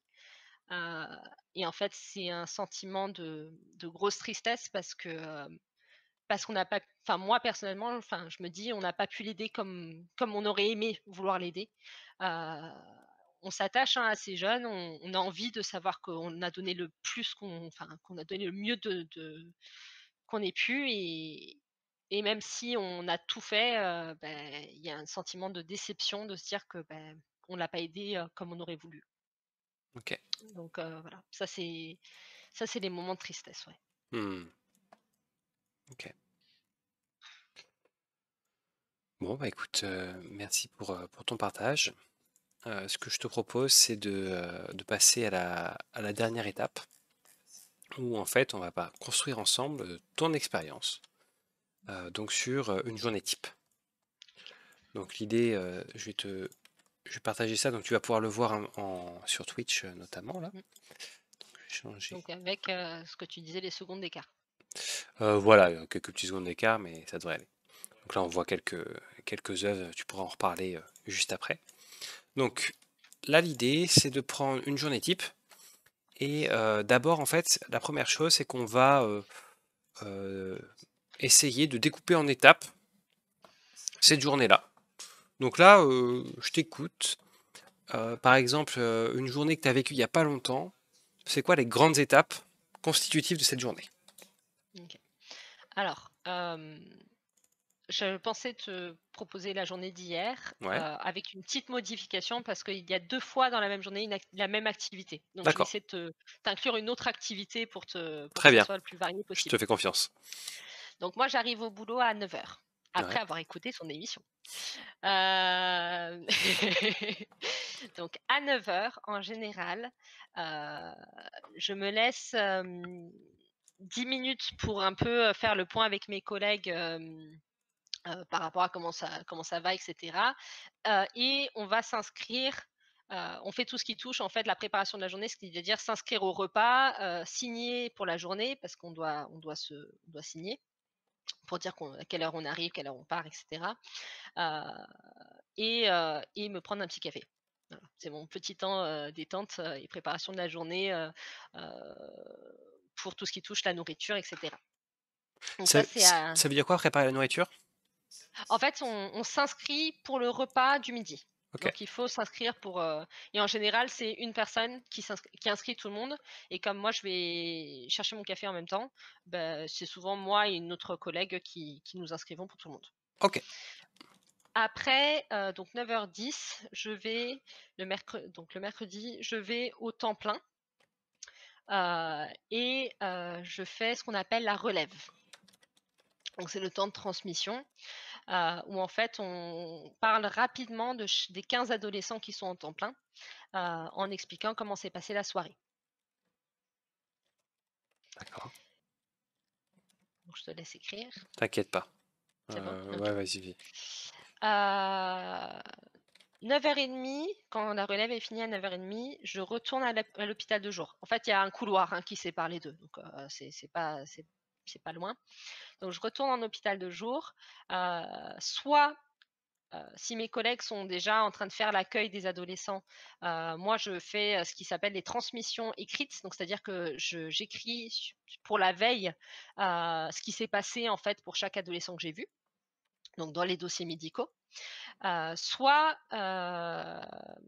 Soit je fais ce qu'on appelle l'accueil des adolescents, c'est-à-dire qu'en fait les adolescents arrivent à partir de 9h30 en hôpital de jour et en période covid là actuellement, on prend leur température, on leur change le masque, on prend leurs affaires parce qu'ils n'ont pas le droit au téléphone et aux cigarettes, donc on leur prend leurs affaires qui est enfermé dans un placard le temps qu'ils sont là.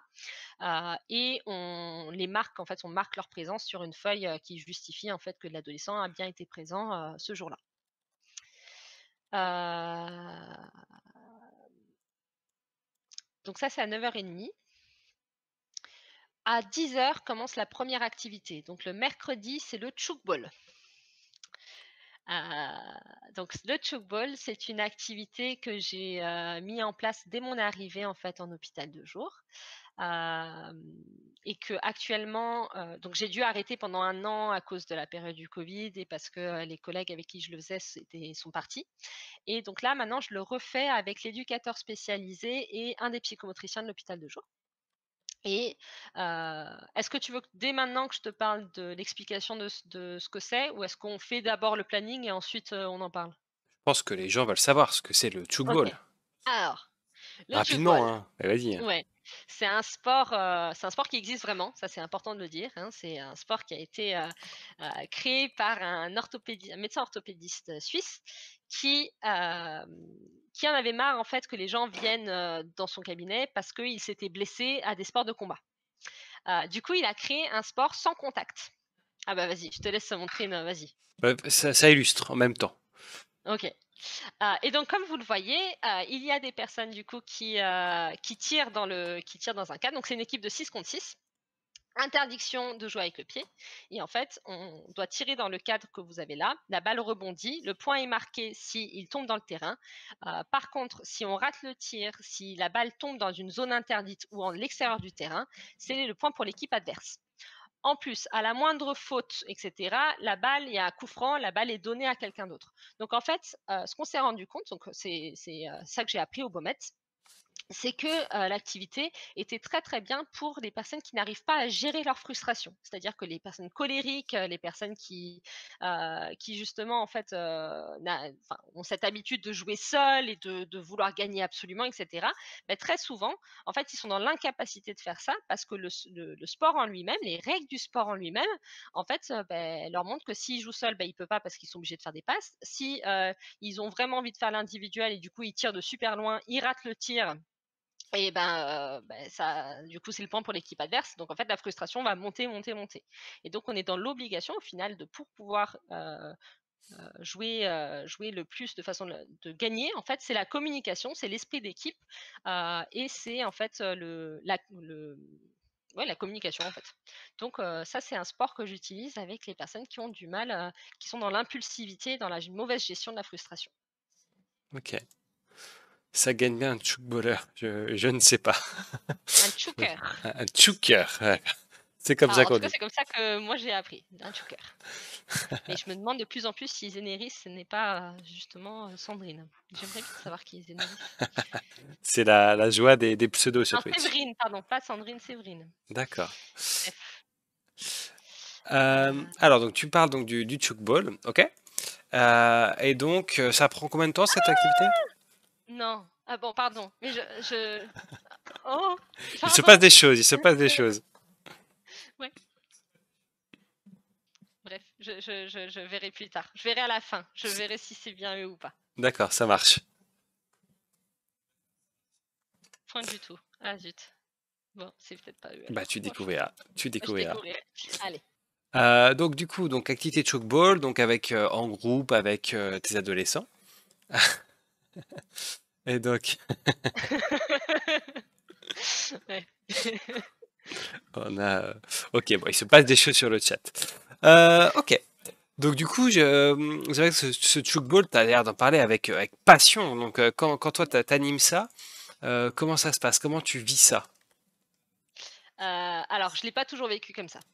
Je pense que c'est pour ça que je le vis comme ça aujourd'hui.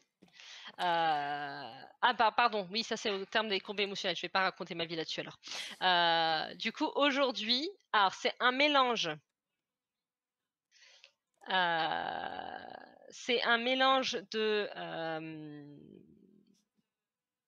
de super contente, donc attends, je regarde les choses.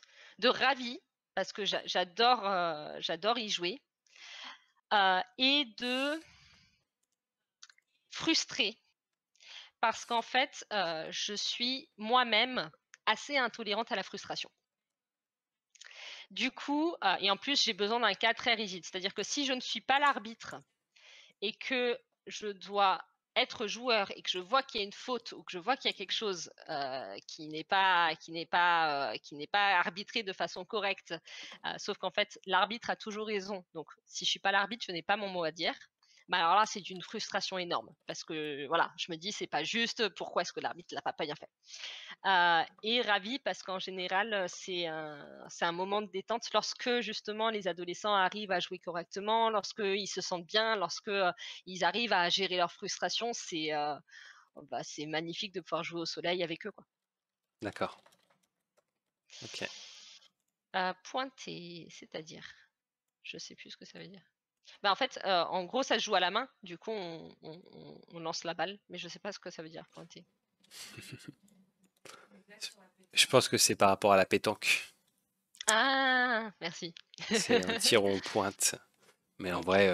en vrai, j'ai jamais su la différence entre les deux. Je suis pas un expert pétanque. Ok. Donc du coup, on a cette activité de shootball. Et après, qu'est-ce qui se passe dans cette journée-là? Donc après le tchoukball, donc qui est un sport qui est à la fois le temps plein et l'HDJ. C'est un sport mixte. Faut se voir ça ouais, oui, ça fait que 5 ans, hein, faut que je m'habitue. Après le tchoukball, je passe en temps plein et je fais, ce qu'on appelle l'atelier d'ergothérapie polyvalent. Donc en fait, l'atelier d'ergothérapie, c'est ma salle. C'est la salle dans laquelle je travaille, c'est la salle, dans laquelle en fait je fais tout ce qui touche, l'expression, de ses émotions par les activités créatives. Donc, c'est un groupe qui accueille 6 adolescents, pas plus, parce qu'en fait à partir de là, je ne peux plus faire du thérapeutique. Et en fait, ces 6 adolescents, je vais les voir individuellement et ils vont travailler individuellement sur, leurs, objectifs thérapeutiques. C'est-à-dire que, imaginons, heu, ça va être, s'il y a quelqu'un qui veut, travailler autour de sa relation d'ailleurs, je vais pouvoir prendre en illustration, ceux que je t'ai envoyés parce qu'en fait, ça fait partie des adolescents qui étaient là mercredi. Donc, par exemple, tu as en sculpture, normalement, un petit monstre vert, qui montre ses dents. Ça, c'est une adolescente pour laquelle j'ai demandé de représenter, en fait, sa relation à la famille. Et en fait, est-ce que voilà, là, vous la voyez, voilà. Et en fait, elle me décrit sa famille comme, un monstre qui essaie de la dévorer. Voilà, donc en fait, elle travaille autour de sa relation à la famille, par la sculpture. Pour la même, j'ai pris en photo les mêmes consignes pour des adolescentes, différentes, pour que vous voyez un petit peu toutes les méthodes qui peuvent être utilisées. Donc elle, elle a choisi la sculpture. Il y en a une autre qui a choisi la peinture, notamment donc, quand tu vois, une femme qui est tirée dans l'eau vers le bas, par, un homme et que sur une falaise, il y a 2 femmes qui essaient de la rattraper. Là, à droite, ouais. Et du coup, cette adolescente a voulu représenter en fait, ce qui l'a fait couler pour elle, c'est son rapport à son père et ce qui la tient, c'est son rapport à sa mère et sa sœur. Voilà. Donc voilà, donc lors de cet atelier, les adolescents, donc je les vois individuellement pour parler avec elles oui avec eux, hein, parce qu'il y a des garçons aussi, de leurs problématiques et à partir en fait de ça, je leur donne un thème général. Donc là, par exemple, c'était la relation à la famille et c'est eux, parce que c'est eux qui se connaissent le mieux, c'est eux qui choisissent avec quel matériel, de quelle façon, qu'est-ce qu'ils ont envie de représenter. Moi, c'est juste, je leur demande la famille. Tu représentes ta relation à la famille et en fait, je les laisse avec ça. Ça a l'air tellement simple et en fait, c'est la chose la plus compliquée au monde parce on est confronté à soi-même, donc les adolescents sont confrontés à soi-même, au regard des autres parce qu'ils sont quand même 6 dans la salle et en fait, il faut qu'ils travaillent sur eux. Après, c'est pour ça que j'ai mis des règles en place. 1, on ne parle pas de ce qui se passe en atelier d'ergothérapie. C'est-à-dire qu'en fait, je leur propose de faire partie du secret partagé. C'est-à-dire qu'ils vont être amenés à entendre ou à voir des choses qui ne sont pas de leur propre expérience personnelle, donc ils n'en parlent pas à l'extérieur. Ça fait 4 ans, pour l'instant, ça marche. Ils ont le droit d'en parler aux soignants et cetera, mais pas aux autres adolescents. On respecte le matériel, donc on nettoie et cetera derrière soi et surtout on ne touche pas aux travaux des autres. Voilà et ces règles-là, c'est ce qui permet en fait au final d'avoir ce qu'on appelle un cadre sécurisé. Pour eux, justement, ils se sentent fait assez en sécurité pour faire ces travaux-là parce que justement, ils savent que ces règles vont être respectées de tous parce qu'eux vont les respecter, les autres vont les respecter aussi. Ok. Voilà. Après, du coup, bon, les autres photos font également partie de cet atelier pour montrer un petit peu les différents types de choses qui peuvent être faites. D'accord. Donc ça, donc on termine voilà, donc ça c'est, voilà, d'autres réalisations. Alors ça, c'est autre chose encore, mais ouais, ça c'est une partie de ma salle. Vous pouvez voir une partie de ma salle. Voilà. Ça, c'est, des mots que je demande en fait avant, que lorsque je les connais pas, leur propose de trier des mots. C'est-à-dire que j'ai une pochette à mots avec, une cinquantaine, soixantaine de mots et je leur demande de le trier pour qu'ils choisissent eux les thèmes en fait qui sont les plus forts pour eux. Et là, c'est, également une activité, enfin une représentation d'une adolescente qui là, je lui avais demandé de se représenter elle et du coup, elle montre, de façade, que des sourires et en fait, quand on regarde en bas, déjà on voit Olaf, qui est censé être quelqu'un de très, naïf et cetera, qui se fait décapiter et en plus, en fait, vous voyez le help et en fait, il y a écrit «Save me, save me, save me, save me» partout pour dire qu'en fait, elle montre, un sourire mais qu'au fond d'elle, elle a juste besoin qu'on l'aide. D'accord. Ouais, donc j'imagine que quand tu es confronté à ça, ça t'aide à comprendre des choses, j'imagine. Oui, Relativement c'est explicite, en très fait. ouais. En fait, moi, je leur explique, hein, que l'atelier d'ergo, ils vont être amenés à parler avec le Hmm, psychologue, ils vont être amenés à parler avec le psychiatre. L'atelier d'ergo, c'est pour les choses qu'ils n'arrivent pas à dire. d'accord. Parce que des fois, les émotions qu'on ressent, les mots sont pas assez puissants pour les exprimer. Et il Ok, y a besoin de les représenter d'une autre façon. ok. Ça, alors j'ai peut-être une question un peu naïve, mais ça marche bien avec les adolescents comme activité, l'atelier d'ergothérapie? Ça dépend de chaque ado, mais en général, ouais, c'est une activité qui est plutôt demandée. D'accord. J'ai même des fois essayé de supprimer des créneaux d'atelier d'ergo pour faire autre chose, parce que j'avais envie de développer d'autres activités. Et en fait, au final, je me retrouve à quand même devoir en faire régulièrement parce que c'est un médium, au final, c'est un médium qui est accessible à tous, même si on ne sait pas écrire, on le fait, même si, et en fait, là, j'ai montré des dessins parce que c'est beaucoup des réalisations graphiques, mais je fais également ce qu'on appelle pour les ados qui ne veulent pas dessiner, j'ai, le brainstorming en fait, hein. Je leur Hmm, fais travailler le mind mapping, donc c'est-à-dire partir d'un mot et à partir de là, quelles sont les émotions que je ressens? Donc c'est plutôt par l'écrit. Il y a des ados qui passent, par des lettres en fait. Il y a des par exemple, là récemment, j'ai demandé à une adolescente d'écrire une lettre à sa grand-mère qui est décédée puisqu'elle n'arrivait pas à faire le deuil de cette grand-mère, pourtant ça faisait 2 ans qu'elle était là, enfin qu'elle était partie plutôt.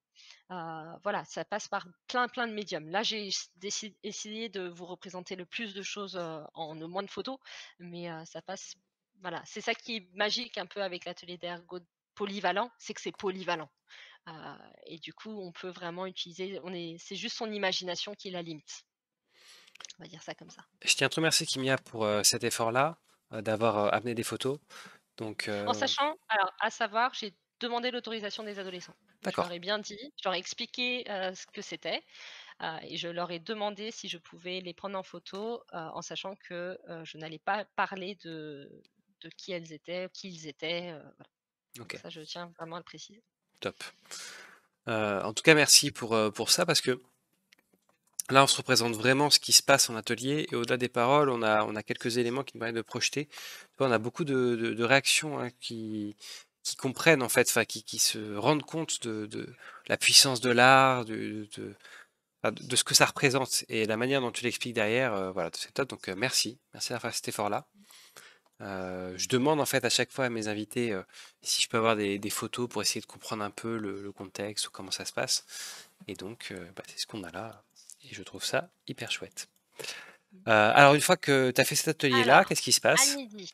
Donc là, j'étais au temps plein. Du coup, je leur amène au temps plein. Lorsque je Ouais. suis à l'HDJ, en général, c'est le moment de faut savoir que les adolescents partent à midi. Mhm, Voilà. Donc midi, mon heure préférée, je mange. mhm, Voilà, donc moi qui suis une petite gourmande, je mange. Donc en fait, on mange tous les soignants de l'hôpital de jour, mangent, ensemble, le repas de la cuisine. mhm. Donc voilà. Donc c'est mon heure de pause. Donc en général, voilà, 10 heures, de midi à 13 heures, on mange et après on sort tous, profiter du soleil. Les fumeurs, fument, les autres, voilà, on reste à côté, on papote. On essaye d'éviter de parler de patients, mais en général, des fois ça le fait quand même, hein, on parle quand même.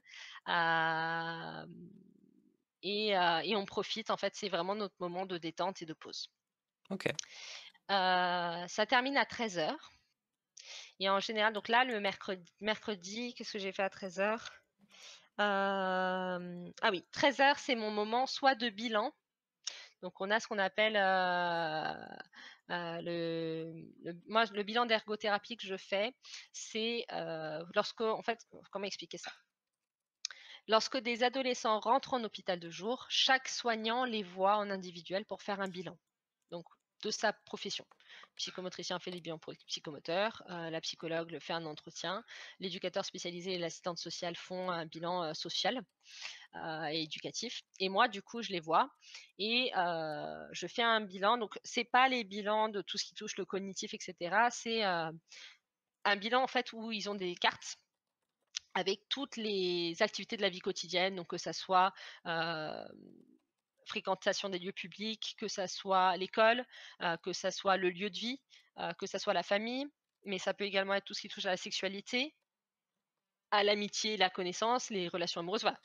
C'est un panel assez, on essaye que ce soit un panel assez important et je leur demande de les classer en si c'est des problèmes ou pas de problèmes pour eux. Donc ce qui est pas de problème, je le mets de côté et ce qui est problème, je dis: «Est-ce que c'est un problème très important, peu important ou important pour toi?» Donc c'est eux qui le classent et on en parle. Pourquoi est-ce que c'est un problème peu important? Pourquoi est-ce que c'est un problème important? Et vraiment on essaye vraiment je leur demande de développer leur ressenti par rapport à ça, par rapport à cette activité-là, pourquoi c'est un problème pour eux. Une fois qu'ils ont vraiment développé tout ça, je leur demande de le classer en est-ce qu'ils ont besoin d'aide ou pas besoin d'aide. Et cette aide, donc ceux qui n'ont pas besoin d'aide, on les écarte. Même si moi je considère qu'on pourrait les aider là-dessus, l'important c'est ce que eux ils pensent, c'est pas ce que moi je pense. Et donc on écarte ceux qui n'ont pas besoin d'aide. Et les étiquettes où il y a resté aide, c'est est-ce que c'est une aide urgente, moyennement urgente ou peu urgente. Et en fonction de ce bilan-là, je vais pouvoir fixer avec eux leurs objectifs de soins en hôpital de jour. En tout cas, dans mes activités à moi. D'accord. Donc ça, c'est le bilan que je fais en 1 heure. Sinon, et c'est ce que j'ai fait du coup la semaine aujourd'hui, c'est de 13h à 14h, j'ai l'individuel en temps plein.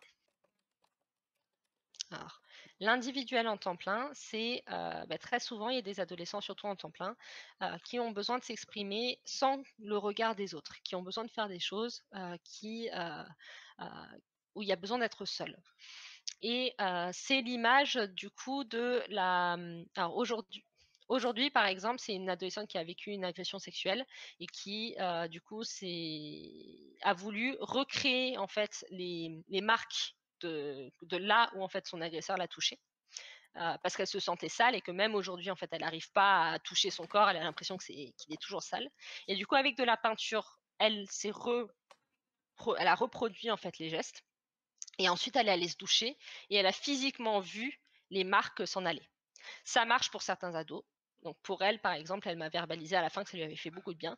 Je le ferai pas faire à d'autres ados parce que ça peut être assez traumatisant, etc. Donc c'est elle qui m'a apporté, qui m'a dit qu'elle voulait le faire. Elle est venue me voir pour pouvoir le faire. Donc ça, je l'ai fait avec elle. Et sinon, si tu regardes dans les photos que je t'ai envoyées, il y a une photo avec un mur. Donc il y a une feuille avec de la peinture giclée dessus et surtout un mur rempli de peinture. Ça, c'est ce qu'on appelle le mur d'expression, ou pareil, je le fais en individuel. C'est très souvent la frustration, la colère qu'on ressent. En fait, il balance de la peinture sur. Non, c'est pas celle-là. C'est à droite normalement. C'est vraiment une feuille avec de la peinture qui est giclée dessus et le mur, voilà. Et donc ça, c'est ce que j'appelle le mur d'expression. C'est-à-dire, enfin, ça, vous vous rendez pas compte, mais ça, c'est une feuille A2. C'est-à-dire que donc vous prenez une A4 et vous le faites. Une Non, grande c'est deux feuille, feuilles quoi. A2. Ouais, enfin c'est une feuille, c'est une grande feuille. Ouais, c'est une feuille qui fait à peu près 1 mètre. Ok. Et du coup, vous voyez la taille du mur. Et donc ça, c'est depuis 4 ans des adolescents qui balancent de la peinture sur ce mur avec des feuilles. Et en fait, je leur demande en fait de mettre toute la colère qu'ils ressentent. Des fois, ils écrivent des choses sur la feuille. Des fois, ils le font pas, là, par exemple. Et en fait, je leur demande de flageller avec la peinture tous ces mots ils imaginent en fait que c'est pas de la peinture qui leur balance dessus. Et donc c'est ça aussi que je fais en individuel. C'est en général, ils ressortent eux-mêmes comme Picasso, peinture durée de partout, voilà. Donc ça, c'est des choses que je fais en individuel aussi. D'accord. Donc ça, c'est de 13 à 14. Ok. Donc une fois que ça c'est réalisé, Qu'est-ce qui se passe sur l'après-midi? Alors 14 à 15 le mercredi, j'ai quoi? Ah oui, bon normalement ce que j'avais enfin, du coup c'est là où je fais la petite modification. Du coup, je vais te parler d'une activité qui me tient à cœur à fond parce que, je suis trop contente de l'avoir mise en place. C'est le jeu de rôle. C'est une activité du coup que j'ai développée il y a très, très peu de temps. Le jeu de rôle donc en fait, c'est, les adolescents qui vont créer leur propre personnage et qui vont créer leur propre histoire. C'est-à-dire qu'en fait, moi, je vais avoir un scénario de base. Donc, c'est un groupe d'enfants des années 80, par exemple, Stranger Things ou ce genre de choses. Et ils sont dans les années 80 et il va se passer des choses très, très mystérieuses dans leur ville. Et ils vont devoir en quitter. Et du coup, c'est eux qui vont créer l'histoire. C'est-à-dire que moi, je vais leur expliquer un petit peu le fond du truc, mais ils vont me dire: «Bah, on décide de faire ça, on décide de faire ça, allez, on va là». Et sauf qu'en fait, ça, c'est l'imaginaire, c'est vraiment pour travailler l'imaginaire, mais le principe de réalité va revenir. Parce qu'en fait, c'est ça aussi, avec les adolescents, ils vont vouloir tout maintenant, tout de suite, et la gestion de la frustration, bah, ça va être que: «Bah, non, je refuse qu'on me refuse». Et sauf que là, le principe de réalité, donc la personne qui va vous les refuser, c'est pas une personne, c'est un dé. C'est-à-dire qu'en fait, ils vont tirer le dé. S'ils réussissent leur jet en fonction, enfin, c'est en fonction de leurs compétences, et cetera, et ben, l'histoire qu'ils ont créée, c'est bon, ça peut continuer. Si par contre le jet est raté, et ben, ils vont devoir imaginer un scénario où ils ratent ce qu'ils viennent de dire. Et du coup, sauf que, bah, ce qui est bien, c'est que c'est pas moi qui leur dis non. Donc en fait, ils peuvent pas me dire: «Mais c'est pas juste, pourquoi tu es pas d'accord?» Parce qu'en fait, c'est le dé et le dé, en fait, c'est le dé qui décide, c'est pas moi. Et du coup, je travaille avec eux, tout ce qui touche l'imaginaire, la communication, parce que c'est des personnages, c'est un groupe d'amis, donc ils sont obligés de communiquer tous ensemble, et la gestion de la frustration. Ok, Voilà, donc ça, c'est le jeu de rôle que j'adore faire avec eux. C'est vraiment un moment de plaisir. on va venir sur les Ah, émotions juste ouais, après. donc Donc, ça, c'est de 14 à 15. ouais, De 15 à 16, le mercredi, j'ai ce que je t'avais dit, le carnet de voyage. d'accord. Donc qui est une activité, que je fais avec l'éducateur spécialisé, Mhm. qui est spécialisé d'aquarelle. C'est un très, très grand dessinateur en aquarelle. Et en fait, le but, donc comme je disais, c'est de créer son voyage, en fait. Hem, donc au départ, c'était sur des pays, et au final, là, par exemple, mercredi, on n'a quasiment pas dessiné, on a surtout discuté parce qu'en fait, les adolescents, ça fait plusieurs fois qu'ils venaient me voir en me disant qu'ils ne comprenaient pas l'intérêt de l'activité et en fait, pour nous, c'est important de se remettre en question aussi. C'est-à-dire que si plusieurs adolescents viennent te voir en disant qu'ils ne comprennent pas, que ça a pas de sens pour eux, au bout d'un moment, il faut se dire: «C'est peut-être moi qui, en tant qu'adulte, je me rends pas compte de ce dont a besoin un ado». Et du coup, ce qu'on a fait, c'est qu'on s'est posé avec elle et on a dit: «OK, pour vous, de quoi auriez-vous besoin? Est-ce qu'on change totalement l'activité?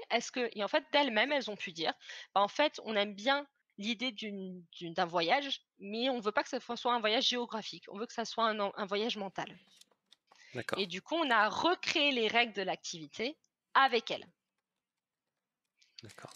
Mais sinon, le carnet de voyage, voilà, c'est de la détente. Le but, c'est en fait ce qu'on appelle la théorie du flow. La théorie du flow, c'est de se dire qu'en fait, lorsqu'on est, assez concentré sur une activité qui ne demande pas trop de compétences. Alors dans cette activité, oui, il y a que des filles dans le carnet de voyage, il y a pas de garçons et en hôpital de jour, c'est vrai que j'ai l'impression qu'il y a plus de filles que de garçons. Ouais. Le tchoukball par contre, c'est majoritairement des garçons. J'ai quelques filles, mais c'est majoritairement des garçons, qui sont intolérants à la frustration. Hem, donc du coup, pour carnet de voyage, ouais, c'est, de la détente. Ah oui, la théorie du flow, pardon, je m'éparpille un peu partout. La théorie du flow, donc on considère que si on se concentre sur une activité, mais que c'est pas une activité qui nous demande trop de réflexion, que c'est un geste qu'on connaît et cetera, on va rentrer dans un type de stade méditatif. On va être dans sa bulle et on va être propice à la rêverie. Et la rêverie, c'est pas comme les pensées concrètes où on réfléchit, où ça nous prend la tête. La rêverie, c'est ces moments où en fait on a des pensées, mais on ne sait pas trop à quoi on pense. Et en fait, c'est dans ces moments-là où on commence en fait à initier des solutions. On commence à initier un tri de nos idées sans s'en rendre compte. Et en fait, en atelier, enfin, pour les ergothérapeutes, cette théorie du flow, c'est un peu un stade méditatif qui fait beaucoup de bien et qu'on recherche lorsqu'ils sont dans nos ateliers. Donc c'est ça que je recherche avec le carnet de voyage. Ok. Voilà, donc ça, c'est l'activité qui termine à 16h. 16h, les adolescents partent. Donc, pareil, période de Covid, on prend leur température avant qu'ils partent, on leur donne leur téléphone, etc. Et en fait, ils sortent lorsque leur taxi ou leurs parents arrivent. Ils ne sortent pas tant que leur représentant légal ou les taxis soient là. Et ensuite, de 16h à 17h, il y a le temps de transmission orale et écrite, c'est-à-dire qu'on fait le point en équipe de ce qui s'est passé, on fait le point avec le médecin qui, lorsqu'il peut, vient nous voir pour qu'on fasse un peu le point, que nous, il nous dise ce dont les résultats en fait de ces entretiens avec les patients qu'il a vus, et nous qu'on lui dise, bah, on est inquiet pour tel ado, ce serait bien que tu le vois, ou bah tiens, on s'est rendu compte de ça. Et les transmissions écrites, c'est ce que je disais. On va dans chaque dossier d'adolescent et on écrit ce qu'on a vu, ce qu'on a perçu, voilà, l'évolution de l'adolescent chaque jour. Ok. Voilà. Et à 17h, c'est la fin de la journée et on rentre à la maison. Ça marche. Donc c'est assez rythmé, quoi. Donc sur une journée type, tu fais 3 activités à peu près, 4. 4 activités. D'accord. Ouais. 10h midi, 14h, 16h, je suis obligatoirement en activité. 13h, 14h, je suis très souvent soit en bilan, soit en individuel. D'accord. Donc, 9-10, enfin de 9h à 10h et de 16h à 17h, je suis en transmission. Bon, en sachant que je m'octroie des pauses de temps en temps, mais bon, surtout à l'heure du déjeuner, quoi. Et le matin pour aller chercher mon café. d'accord. Et discuter de temps en temps avec mes collègues aussi. La vie, quoi. Donc c'est C'est ça. 14h, 16h. 14h, 16h, c'est les activités, et puis après le reste, c'est d'autres temps. Ok. Euh, Ça marche. Bah, merci pour ce partage. Je te propose de conclure cette partie-là en essayant de me dire à chaque fois Bah, repense à ce mercredi dernier là que tu as passé, et donc du coup l'état émotionnel un peu, quoi. Ok. Donc sur la préparation de la journée par exemple, tu te sentais un peu comment? Je parcours à côté tranquillement, mais Bon, c'est pas mon moment préféré. Ah, c'est les 10 minutes? ouais, Mais en général, je suis tranquille, tu vois. tranquille, Je vais chercher mon café, ouais. Enfin, c'est du cacao en plus, hein, c'est du chocolat chaud. Du coup, je suis contente. Ouais, d'accord, tranquille, plutôt. ça marche. Donc c'est pas neutre, c'est un peu mieux que neutre, quoi, c'est ça? Bah, je suis contente d'avoir mon chocolat chaud. Ok, Donc, ouais. ça marche. La relève, le temps. Alors, la relève hier. Bon, il y avait rien d'exceptionnel hier. Bon, en général, il y a toujours un peu, parce que la relève du temps plein, il y a toujours un peu cette question de est-ce qu'il s'est passé quelque chose cette nuit? Hmm. Donc il y a toujours un peu ce truc de bon, qu'est-ce que je vais découvrir? Euh, C'est Non, il plutôt y a neutre, pensif. pensif, ouais. Parce que je réfléchis également à du coup quels actes, enfin, parce que le jour même, lorsque je vais en relève, je réfléchis aussi aux ados que je vais voir ce jour-là. Donc ouais, plutôt pensif. Ok. Donc c'est la période de transmission ensuite. Alors ça, c'est le truc qui, m'énerve royalement parce que je déteste ça. Du coup, il y a, Il y a énervé, pensif et exaspéré. Genre exaspéré. pensif parce que je suis obligée de me rappeler de ce qui s'est passé la veille, et en mode, ouais, irritée parce que irritée plutôt, ouais. Je te dis, je suis jamais énervée au boulot. C'est vraiment irritée plutôt. Ok. Donc irrité parce que pourquoi irrité juste? Parce qu'il faut que j'écrive. Enfin, c'est moi mon boulot, je suis devenue ergo pour être avec les patients, pas pour écrire sur l'ordinateur. Donc voilà. Ça marche. Ça vient du cœur. Donc l'atelier de shookball, on en a parlé. L'atelier d'ergothérapie polyvalent. Ça, alors, ça c'est un plaisir pour moi. Vraiment, donc le Tchouk-Gaulois est ravi et frustré, mais l'atelier d'ergothérapie polyvalent, heu, je retrouve pour moi, c'est mon cœur de métier et tant que j'en fais pas trop, c'est je déteste la répétition, je dirais passionné, ouais, passionné. Ok, ça se voyait, hein, c'est quand on parlait. En tout cas, ça ne Après m'étonne pas sur que la tu es celui-ci. Ouais, faut savoir que sur la même activité, il peut y avoir des moments, tu vois, par exemple, lorsque je vais en parler après, donc non, je vais te le dire après. ça Mais marche. ouais. Le repas, bon, j'imagine que c'est quelque chose de sympa. Tu avais l'air de dire. Ouais, c'est tranquille. Tranquille, je pense que Mmh. c'est. Il est tout trouvé celui-ci. On parle ensuite du bilan d'ergothérapie. Heu, le bilan, alors c'est quelque chose que je trouve important, mais c'est pas forcément ma chose préférée. L'individuel, je t'aurais dit autre chose, mais là, vu que j'ai mis bilan, le bilan, ça serait plutôt neutre, je pense. Très bien. Mmh.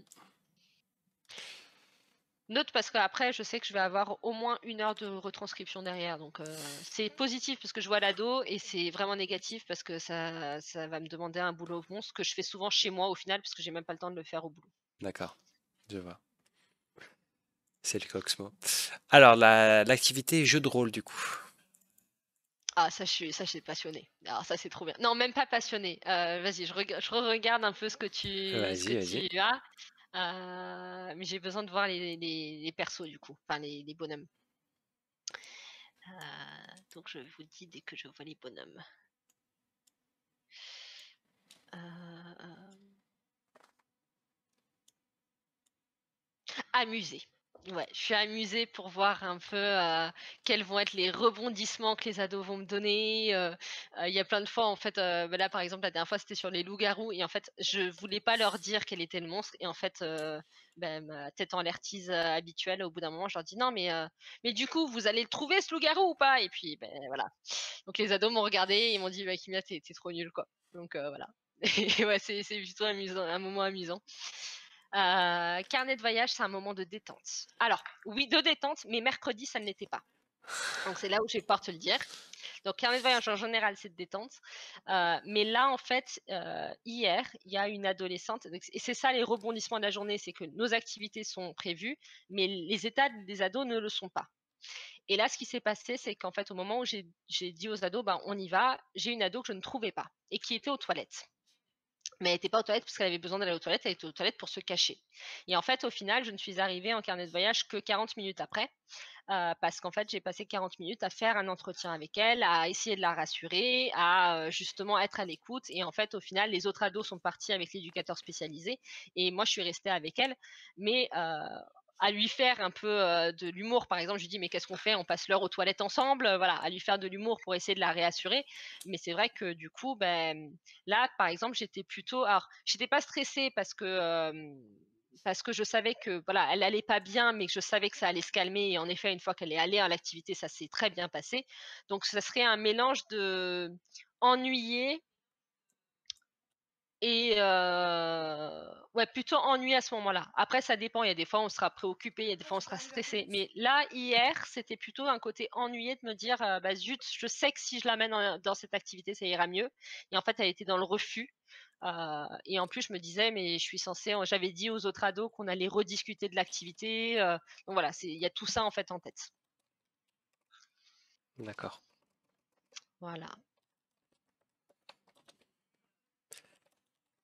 Je prends juste ces notes-là. Mmh. Ok. L'avant-dernière étape, si je ne me trompe pas, non, la dernière, le temps de transmission sur la fin.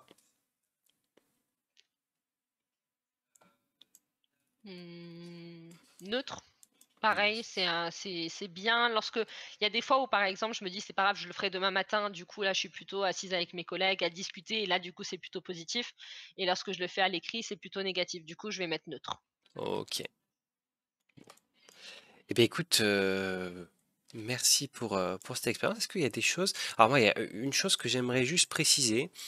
Tu as beaucoup parlé donc avec un langage très technique, donc Ah, d'hôpital OK, de pardon, jour et de temps pardon. plein. Ouais. Est-ce que de manière très, synthétique, tu pourrais juste nous expliquer ce que c'est la différence entre les 2? Alors, ce que j'ai dit, l'hôpital de jour, c'est les ados qui viennent par demi-journée. OK. C'est-à-dire que c'est des adolescents pour qui sont pris en charge, enfin pris en soin, j'aime pas le mot prise en charge, qui sont pris en soin, en hôpital de jour. Mmh. Mais du coup, soit ils viennent une demi-journée, soit ils viennent 2 demi-journées, 3 demi-journées, 4 demi-journées, enfin jusqu'à 5 demi-journées et c'est décidé en équipe. C'est-à-dire qu'en fait, on fait leur emploi du temps au staff et c'est en hôpital de jour, il y a des activités très enfin voilà, très, c'est-à-dire qu'ils savent qu'ils vont venir, par exemple, le mercredi après-midi, ils savent qu'ils viennent pour l'atelier d'ergothérapie et carnet de voyage, en sachant qu'il y a d'autres activités aussi. J'ai mes collègues qui font, détente corporelle, qui font, atelier d'écriture, voilà, on a chacun nos activités qu'on fait, de notre côté, mais du coup, les adolescents ont leur emploi du temps et certaines fois me voient moi, certaines fois voient, la psychomotricienne ou le psychomotricien qui voit voilà, chacun, et en même temps, il y a les entretiens psychologues, il y a les entretiens infirmiers, il y a les infirmières qui font leur activité aussi. Voilà, tout est organisé et tout est fait en fonction d'un emploi du temps bien précis. Ouais. Heu, Quand il y a besoin, ils peuvent venir, voilà, ils peuvent nous appeler le matin, dire: «Je vais pas très bien, est-ce que je peux venir l'après-midi?» et on les fait venir en plus. Mais c'est vrai que normalement, ils savent les demi-journées et les activités qu'ils vont faire. En temps plein, comme je disais, c'est qu'ils dorment la nuit, donc il y a une date d'entrée et une date de sortie. Alors la date de sortie n'est pas forcément donnée dès le début, mais voilà, ils savent qu'ils vont rentrer un jour et qu'ils vont sortir un autre. Et les activités, ne sont enfin moi j'ai des activités fixes sur, le temps plein, mais je vais pas avoir des ados fixes. C'est-à-dire que comme je dis, c'est en fonction de la relève que je vais dire: «Bah tiens, je vais voir tel ou tel ado». En fonction de leur état, en fonction de ce que je me dis, je sais que ces 2 ados-là, ils s'entendent pas, je vais éviter de les mettre ensemble, bah tiens, tu la psychologue, elle a prévu sur ce créneau-là de voir, tel ado, donc je vais pas le prendre dans l'atelier ou voilà. OK.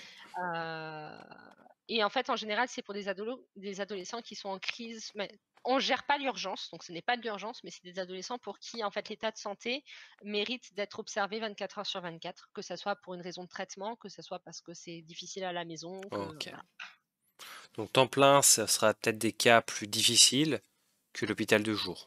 C'est ce que Joe Baptiste, dit, donc Ouais, l'un, c'est la phase aiguë et d'évaluation, l'autre, la poursuite d'accompagnement, de stabilisation et réinsertion. d'accord. OK. Ouais. Bon. Alors la conclusion de cette journée-là, c'est qu'on voit, bon, qu'il y a des petits moments, comme tu dis, des petits moments un peu, heu, sur la transmission. On voit, hein, c'est marrant parce que c'est sur la transmission et sur, alors après c'est sur une activité, il y a un aléa, donc ce que tu nous disais, c'est que l'écriture, bon, c'est le côté rapport, c'est le côté qui peut être parfois un peu pénible, et a priori, là où tu as l'air de t'éclater le plus, c'est pendant les ateliers. On voit Bah, clairement oui, que, c'est pour ça que je suis devenue ergo, hein. ouais, C'est pour ça, c'est pour être avec, les patients sur des activités ouais. et c'est mon cœur de métier, hein. Ergo, Mmh. c'est une activité, donc c'est mon cœur de métier. Bon, bah, du Mmh. coup, tu vois, c'est bon, ça prouve que c'est raccord, hein, avec ce que tu disais, donc jusque-là, tout va bien. Et donc, bah, ça tombe bien parce que, on sent cette passion de ta part, et du coup, pour, passer à la phase de conclusion, Mmh. quel serait pour toi le conseil que tu donnerais à quelqu'un qui a envie de s'orienter vers de l'ergothérapie? Alors, là, je vais parler en tant qu'ergo, en santé mentale. Ne pas se restreindre, à, gérer les fauteuils roulants et l'adaptation du domicile et ce qu'on appelle les bricothérapeutes, comme je dis. Je déteste ce mot-là. Un ergothérapeute, ce n'est pas un bricothérapeute, donc de voir plus loin et vraiment d'utiliser, les activités que l'on connaît. Moi, par exemple, le jeu de rôle en tant que tel, c'est une activité que j'ai découvert avec des amis et du coup, c'est moi qui me suis dit: «Bah, tiens, je vais essayer de réfléchir à l'activité et à qu'est-ce que ça va pouvoir apporter». C'est pas quelque chose que j'ai appris en cours.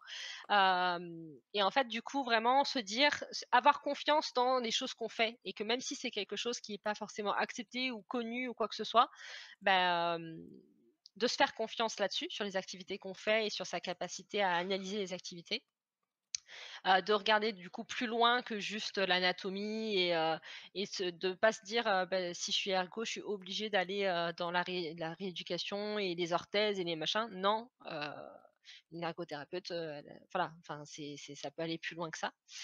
Hem et surtout, alors ça c'est, de mon vécu quand j'étais plus «jeune dans le métier» entre guillemets, comme je disais, j'avais l'impression que l'instinct c'était, qu'il fallait pas que je suive mon instinct, que c'était pas professionnel, que c'était pas enfin que ça respectait pas les théories et en fait, j à l'heure d'aujourd'hui, quand je vais me dire: «Il faut que je dise ça», même si en fait, dans tout nous dit, «Bip bip, non ne dis pas ça, ça va faire péter», ben, je me dis: «Si je le pense, si j'ai ça, c'est que j'ai une expérience qui me dit qu'il faut que je le fasse» et en fait, au final, pour moi et c'est ce que je veux vraiment que les gens, qui font de l'ergo, enfin et n'importe, hein, mais qui travaillent avec l'humain, c'est de se dire que l'instinct, c'est nos expériences passées, c'est nos intuitions, c'est nos enfin, c'est quelque chose qui est ancré et même si c'est pas de la théorie, c'est d'expérience qui peut nous apporter énormément de choses.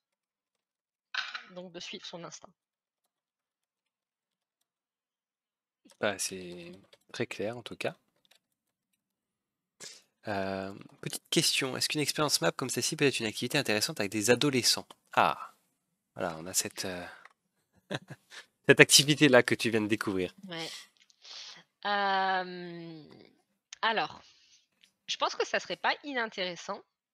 Après, est-ce qu'ils arriveraient à tenir, 2 heures, 15 comme là? Non. Et je pense qu'en individuel, et peut-être adapté. En individuel et de façon adaptée.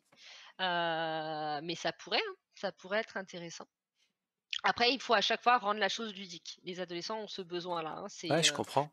Déjà en tant qu'adulte, on a besoin un peu de ludisme, parce que, bah, on le voit avec les cours sur Zoom, moi, je sais que je fais ma formation sur Zoom, si je m'endors pas en plein milieu de l'après-midi, je suis contente. Mhm. Du coup, et je voulais revenir, je crois que Sandrine, tu me demandais, le Tchouk en Zoom. En fait, l'hôpital de jour n'est pas fermé, on continue d'accueillir le même nombre d'adolescents, donc 30 adolescents par jour. Non, le covid n'a pas influencé notre, notre façon de travailler, donc c'est du Tchouk en réel. Bon. Voilà. En tout cas, potentiellement, peut-être une nouvelle idée à rendre un peu plus ludique, hein. Nous, Bah, ça ouais. fait pas si longtemps qu'on a fait ça, Mmh. mais peut-être en termes d'expression des émotions et peut-être voir où est-ce qu'il y a les problèmes. Bref, plein d'idées, un Mmh. boulevard qui se Bah, dessine. ouais. Ouais, ouais. Bah, merci pour la remarque. Moi, je j'avais pas fait forcément le rapprochement. Euh, je vous laisse dans le chat poser vos dernières questions si vous le souhaitez. On arrive à la fin. En attendant, Kimia, donc comme je te le disais tout à l'heure, comment on fait pour te contacter, enfin, est-ce que tu acceptes déjà d'être contacté pour qu'on te pose des questions pour en savoir plus? Oui, oui, oui, j'accepte. Alors, je ne vais pas forcément répondre, au tac au tac, je suis très lente dans mes réponses en général. Moi, je préfère qu'on me contacte par mail, parce que par téléphone, très souvent quand je reçois heu, des messages, je les vois durant le boulot et en fait, j'oublie parce que je ne je le téléphone, je ne l'utilise que pour la musique au travail et c'est tout. Du coup, ouais, par mail et j'essaierai de répondre, mais non, mais je réponds avec plaisir. Eh ben écoute, voilà, j'ai mis ton adresse email.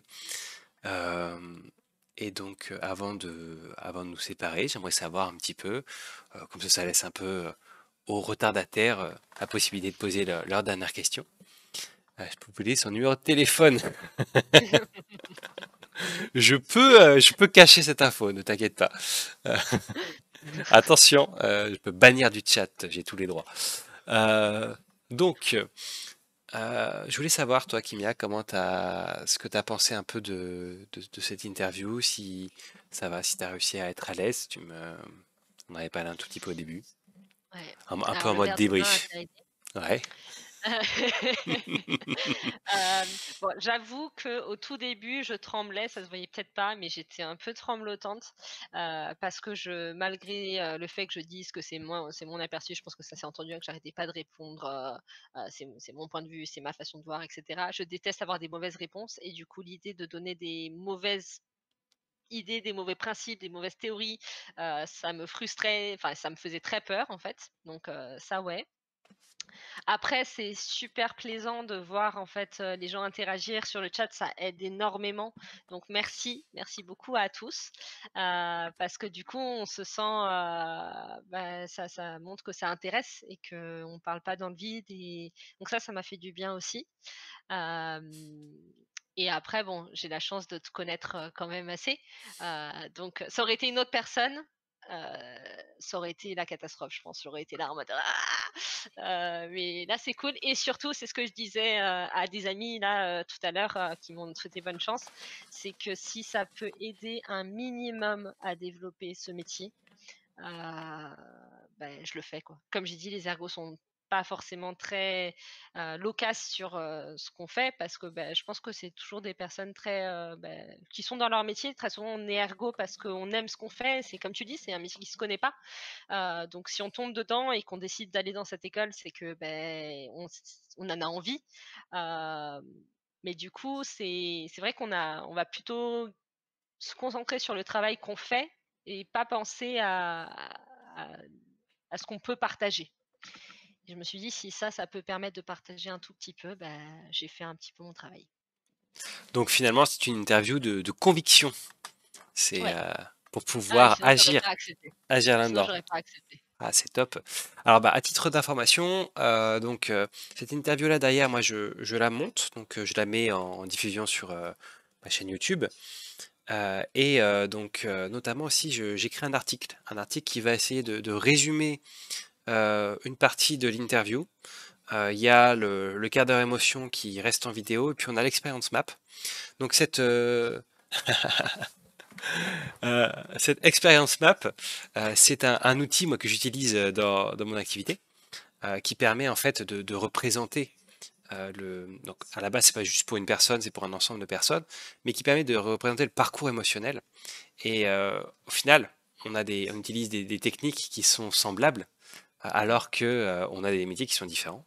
Moi, je travaille dans l'informatique, je travaille sur l'humain, même si mon Ouais, nez est mais attiré c'est par l'humain. de l enfin, on travaille sur les émotions, Ouais, c'est au ça, final c'est ça. et du coup, les émotions, on va pas les travailler de la même façon, mais on travaille sur l'humain. Toi, c'est l'émotion par rapport à l'informatique, par rapport au rapport de l'utilisateur et cetera, mais du coup, c'est des humains Mmh. donc à partir du moment où on travaille sur l'émotion, on aura toujours des choses un peu semblables, hein. Bah, en tout cas, moi j'ai l'impression que l'émotion, c'est là où on a de l'authenticité, où on a sa vérité. Donc moi j'ai beaucoup aimé, donc je te remercie Kimia, hein, pour cette interview. Tes moments de vérité et tes moments de doute. Là, tu nous as vraiment tenu sur ton histoire tout à l'heure, où on sentait que tu étais vraiment prise en tenaille. Euh, alors, en fait, qu'est-ce que c'est tes expériences? Ce sont des interviews de personnes qui ont des activités atypiques.